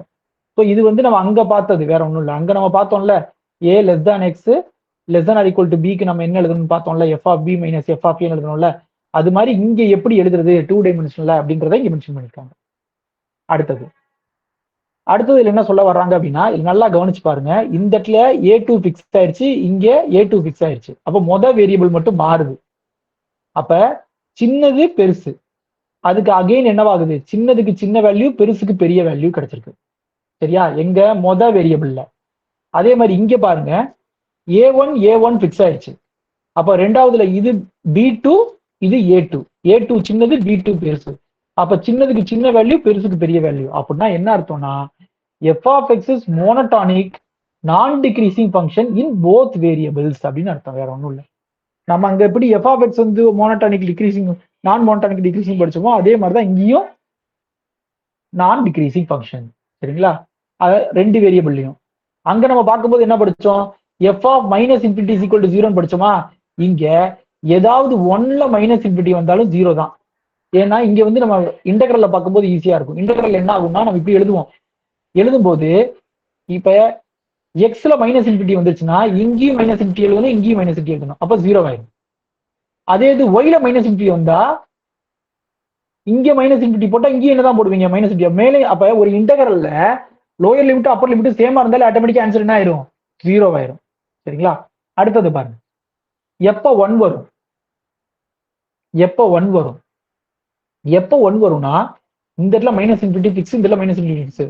நீங்க மொத்த ரீஜியனை பார்த்தா தான் 1 வரும். அப்ப மொத்த ரீஜியன்னா இங்கேயும் இன்ஃபினிட்டி இருக்கணும், இங்கேயும் இன்ஃபினிட்டி இருக்கணும். அதனாலதான் ரெண்டுலயுமே இன்ஃபினிட்டி வந்தா தான் 1. ஏதாவது 1ல இன்ஃபினிட்டி வந்தா அது 1 கிடையாது. ஞாபகம் வச்சுக்கோங்க. ரெண்டுலயுமே இன்ஃபினிட்டி வந்தா தான் 1, ஏதாவது 1ல வந்தா கிடையாது. அடுத்தது என்ன அப்படின்னா, நம்ம அங்க பார்த்தோம் இது அங்க பார்த்ததுதான். என்னது அப்படின்னா, அங்க வந்து கேபிட்டல் எஃப் டிஃபரன்ஷியேட் பண்ணா ஸ்மால் எஃப் கிடைச்சிரும். இங்க என்ன சொல்றாங்கன்னா, கேபிட்டல் எஃப் டோ ஸ்கொயர் எஃப் பை டோ எக்ஸ் ஒய், அதாவது எக்ஸால ஒரு தடவை ஒய்யால ஒரு தடவை பண்ணா தான் எஃப் கிடைக்கும். சரியா? பார்ஷியல் இங்க, ஏன்னா 2 வேரியபிள் வந்துருச்சு. அதனால இங்க என்ன பண்ணணும்? நீங்க பார்ஷியலுக்கு போயிடணும். ஓகேவா? அடுத்தது இப்ப நம்ம இவ்வளவு நேரம் பார்த்ததெல்லாம் fxy, அதாவது டிஸ்ட்ரிபியூஷன் ஃபங்க்ஷன் ஃபார் ஜாயிண்ட். இப்ப அடுத்து பார்க்க போறது மார்ஜினல் டிஸ்ட்ரிபியூஷன். அப்ப மார்ஜினல் டிஸ்ட்ரிபியூஷன்னா எக்ஸுக்கு தனியா கிடைக்கணும், ஒய்க்கு தனியா கிடைக்கணும். அப்ப அதோட ஃபார்முலா இதானே. ஸோ இந்த ஃபார்முலாவை நீங்க ஜென்ரலா எழுதும் போது எப்படி எழுதணும்?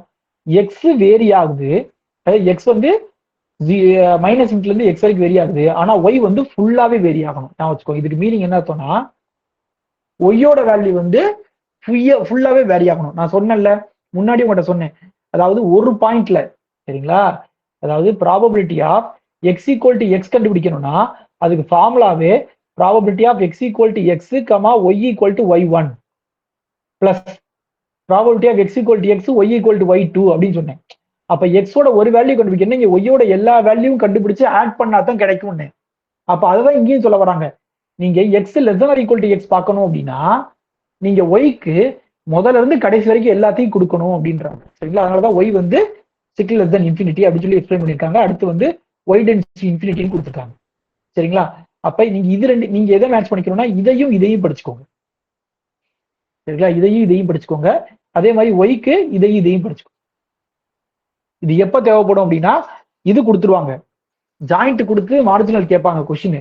அப்ப இந்த ஃபார்முலா வச்சு சம் செய்ய வேண்டியிருக்கும், சரிதானா. அதனால இதை பார்த்துக்கோங்க. இப்ப மேல இருக்க ரெண்டு இது வந்து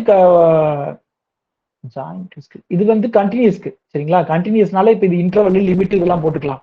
ஆனா டிஸ்கிரீட்டுக்கு பார்க்கும்போது நான் சொன்ன மாதிரி என்னது less than or equal to X அப்படியே வச்சுக்கிட்டு இந்த ஒய்யை வந்து சேஞ்ச் பண்ணணும். எதுக்கு சேஞ்ச் பண்ணணும்? எல்லா வேல்யூக்கும் சேஞ்ச் பண்ணணும். ஒய் என்னென்ன வேல்யூ இருக்கோ எல்லா வேல்யூக்கும் சேஞ்ச் பண்ணணும். அதே மாதிரிதான் இங்கேயும். இப்ப நீங்க ஒய்க்கு மாத்த போறீங்க அப்படின்னா ஒய்க்கு செக் பண்ண போறீங்கன்னா எக்ஸோட எல்லா வேல்யூவும் சேஞ்ச் பண்ணணும். அதனாலதான் சம் ஓவர் எக்ஸ், இங்க சம் ஓவர் ஒய். எக்ஸுக்கு வேணும்னா ஒய்க்கு பொறுத்து சம் பண்ணணும், ஒய்க்கு வேணும்னா எக்ஸை பொறுத்து சம் பண்ணணும். இன்டகிரேஷன் பார்க்கும்போது அப்படிதான், சரிங்களா. இன்டகிரேஷன் இதை வச்சு வரும். எக்ஸ் வேணும்னா ஒய்யோட இன்டகிரல்ல மைனஸ் இன்டு இன்ஃபினிட்டி போடணும். அதே இது ஒய் வேணும்னா எக்ஸோட லிமிட் வந்து மைனஸ் இன்டு இன்ஃபினிட்டி போடணும். இருக்கு பாருங்க, எக்ஸோடது வேணும்னா ஒய்யோடதுல மைனஸ் இன்டு இன்ஃபினிட்டி போடணும். அதே இது ஒய்யோடது வேணும்னா எக்ஸோடதுல மைனஸ் இன்டு இன்ஃபினிட்டி போடணும். நான் வச்சுக்கோங்க, சரியா. அடுத்து இது ஆல்ரெடி நம்ம சொல்லியாச்சு, முன்னாடி மேல பார்த்த அதே பாயிண்ட், சரிங்களா. எப்போ வந்து மேல டோன் இருந்ததா டோ ஸ்கொயர் இருந்ததா தப்பா? Okay, to square. எக்ஸை பொறுத்து ஒரு தடவையும் ஒய்யை பொறுத்து ஒரு தடவையும் டிஃபரன்ஷியேட் பண்ணா உங்களுக்கு என்ன கிடைச்சிரும்? ஜாயிண்ட் டென்சிட்டி ஃபங்க்ஷன் கிடைச்சிரும், சரிங்களா. அப்ப ஜாயிண்ட் டென்சிட்டி கிடைச்சிச்சு. அடுத்து என்ன பண்ணணும்? Marginal density. அப்ப மார்ஜினல் டென்சிட்டினா நீங்க ஈஸியா முடிச்சுக்கலாம். எப்படி? மார்ஜினல் டிஸ்ட்ரிபியூஷனை டிஃபரன்ஷியேட் பண்ணா மார்ஜினல் டென்சிட்டி, சரிங்களா. மார்ஜினல் ஒய்யை டிஃபரன்ஷியேட் பண்ணீங்கன்னா மார்ஜினல் டென்சிட்டி கிடைக்க போகுது. அதை ஜாயிண்ட்டை வச்சு ஃபார்முலாவும் எழுதுறாங்க. நான் சொன்னதுதான், இது நம்ம திரும்ப திரும்ப ஒரே தான் பார்த்துட்டு இருக்கோம், இதுதானா. என்னது? எக்ஸுக்கு நீங்க கண்டுபிடிக்கணும்னா summation with respect to Y பார்க்கணும். அதே மாதிரி இன்டகிரலும் வித் ரெஸ்பெக்ட் டு ஒய் பண்ணணும். அதே இது ஒய்யோடது வேணும் அப்படின்னா summation with respect to X பார்க்கணும். அதே மாதிரி இன்டகிரேஷனும் வித் ரெஸ்பெக்ட் டு எக்ஸ்ல பார்க்கணும். இதுனா இது மேல பார்த்தது தான். அப்படியே இதுக்கடுத்து இது வந்து ரொம்ப முக்கியமான ரிசல்ட். என்ன ரிசல்ட் அப்படின்னா, பொதுவா இது வரைக்கும் நம்ம சம் பார்த்ததெல்லாம் எப்படி பார்த்திருப்போம் அப்படின்னா ஜாயிண்ட் டிஸ்ட்ரிபியூஷன் கொடுத்துருப்பாங்க, நம்ம அதுக்கு மார்ஜினல் கண்டுபிடிச்சிருப்போம். ஆனா பொதுவா மார்ஜினல் கொடுத்துட்டு அதை வச்சு ஜாயிண்ட் கேட்க மாட்டாங்க எந்த கொஸ்டினுமே. அதுக்கு காரணம் என்ன அப்படின்னா அது வந்து யூனிக்கா இருக்கணும்னு அவசியம் கிடையாது. என்ன சொல்றேன்னு புரியுதா? அதாவது ஜாயிண்ட் கொடுத்துட்டு மார்ஜினல்ல கொஸ்டின் வரும் எப்பயுமே, சரிங்களா. ஆனா மார்ஜினலை கொடுத்துட்டு ஜாயிண்ட்டுக்கு கொஸ்டின் அவ்வளவா கேட்க மாட்டாங்க. அதுக்கு காரணம் என்னன்னா நாட் யூனிக். அதாவது யூனிக்கா ஒரே ஒரு ஜாயிண்ட் டிஸ்ட்ரிபியூஷன் தான் கிடைக்கணும்னு அவசியம் கிடையாது. மோர் தென் ஒன் டிஸ்ட்ரிபியூஷன் கிடைக்கலாம். வேணா இதை பாருங்க, அதுக்கான எக்ஸாம்பிள் இதுதான். இங்க ரெண்டு டிஸ்ட்ரிபியூஷன் கொடுத்துருக்காங்க, சரிங்களா. வலது பக்கம் ஒண்ணு, இடது பக்கம் ஒண்ணு. இது ஒண்ணு, இது ஒண்ணு. இப்ப இதுல ஒய்யோட டிஸ்ட்ரிபியூஷனை மட்டும் பாருங்க. 0.65 0.35 இங்க மேட்ச் ஆகுதா ஒய்யோட டிஸ்ட்ரிபியூஷன்ல? அதே மாதிரி எக்ஸோட டிஸ்ட்ரிபியூஷனை பாருங்க. 0.05 இங்கேயும் 0.5 0.5 இங்கேயும் 0.5 0.5 மேட்ச் ஆகுதா? ஆனா இங்க உள்ள இருக்க வேல்யூ பாருங்களேன், வேற வேற வருது பாருங்க. ஸோ மார்ஜினல் ஈக்குவலா இருக்குது, அதனால அதோட ப்ராபபிலிட்டி ஜாயிண்ட் ஃபங்க்ஷன் ஈக்குவலா இருக்கணும்னு அவசியம் கிடையாது. சரியா? அப்ப இதுல இருந்து சொல்ற விஷயம் என்ன அப்படின்னா, ஜாயிண்ட் ப்ராபபிலிட்டி கொடுத்தா நம்மளால மார்ஜினல் கண்டுபிடிக்க முடியும். இப்ப எக்ஸாம்பிள், இந்த வேல்யூ நான் கொடுக்காம இந்த வேல்யூவை கொடுத்தா உங்களால இதை கண்டுபிடிக்க முடியும், இந்த 4 வேல்யூ கண்டுபிடிக்க முடியும். ஆனா இந்த 4 வேல்யூ கொடுத்தா உங்களால இதை கண்டுபிடிக்க முடியுமா? இப்ப நீங்க இதை ஃபிட் பண்ணீங்கன்னா நான் இதை ஃபிட் பண்ணி கொடுப்பேன், நீங்க இந்த ரெண்டையும் ஃபிட் பண்ணி கொடுத்தீங்கன்னா நான் வேற ஒண்ணை ஃபிட் பண்ணி கொடுப்பேன். சோ நம்மளால ஜாயிண்ட் கொடுத்தா மார்ஜினல் கண்டுபிடிக்க முடியும், ஆனா மார்ஜினல் கொடுத்தா ஜாயிண்ட் கண்டுபிடிக்க முடியாது. அது யூனிக் கிடையாது. அப்படி அதுதான் மேல இந்த ஸ்டேட்மெண்ட்ல கொடுத்துருப்பாங்க. இந்த ஸ்டேட்மெண்ட்ல கொடுத்தது அதான் கொடுத்துருப்பாங்க. சரியா? கீழே அதே இது கண்டினியூஸ்க்கு ஒரு எக்ஸாம்பிள் இருக்கு. கண்டினியூஸ்க்கு எக்ஸாம்பிள் எப்படி இருக்குன்னு பாருங்க. இது வந்து ஜாயிண்ட்டுக்கு எக்ஸ் பிளஸ் ஒய்னு கொடுத்துட்டாங்க, 0ல இருந்து 1 வரைக்கும் வேரி ஆகுதுன்னு. மார்ஜினல் கண்டுபிடிக்கிறாங்க, எக்ஸ் பிளஸ் 1/2 கிடைக்குது. ஒய்யோட மார்ஜினல் கண்டுபிடிக்கிறாங்க, ஒய் பிளஸ் 1/2 கிடைக்குது. சரிங்களா?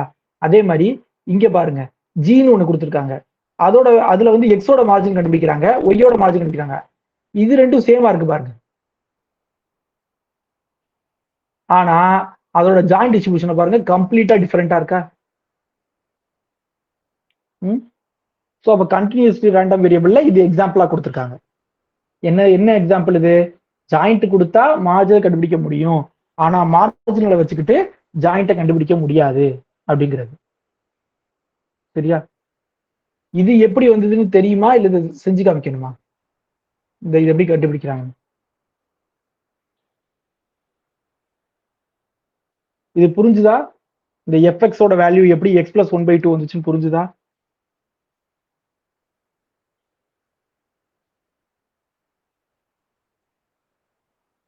ஒரு ஆளுக்கு புரிஞ்சிருக்கு,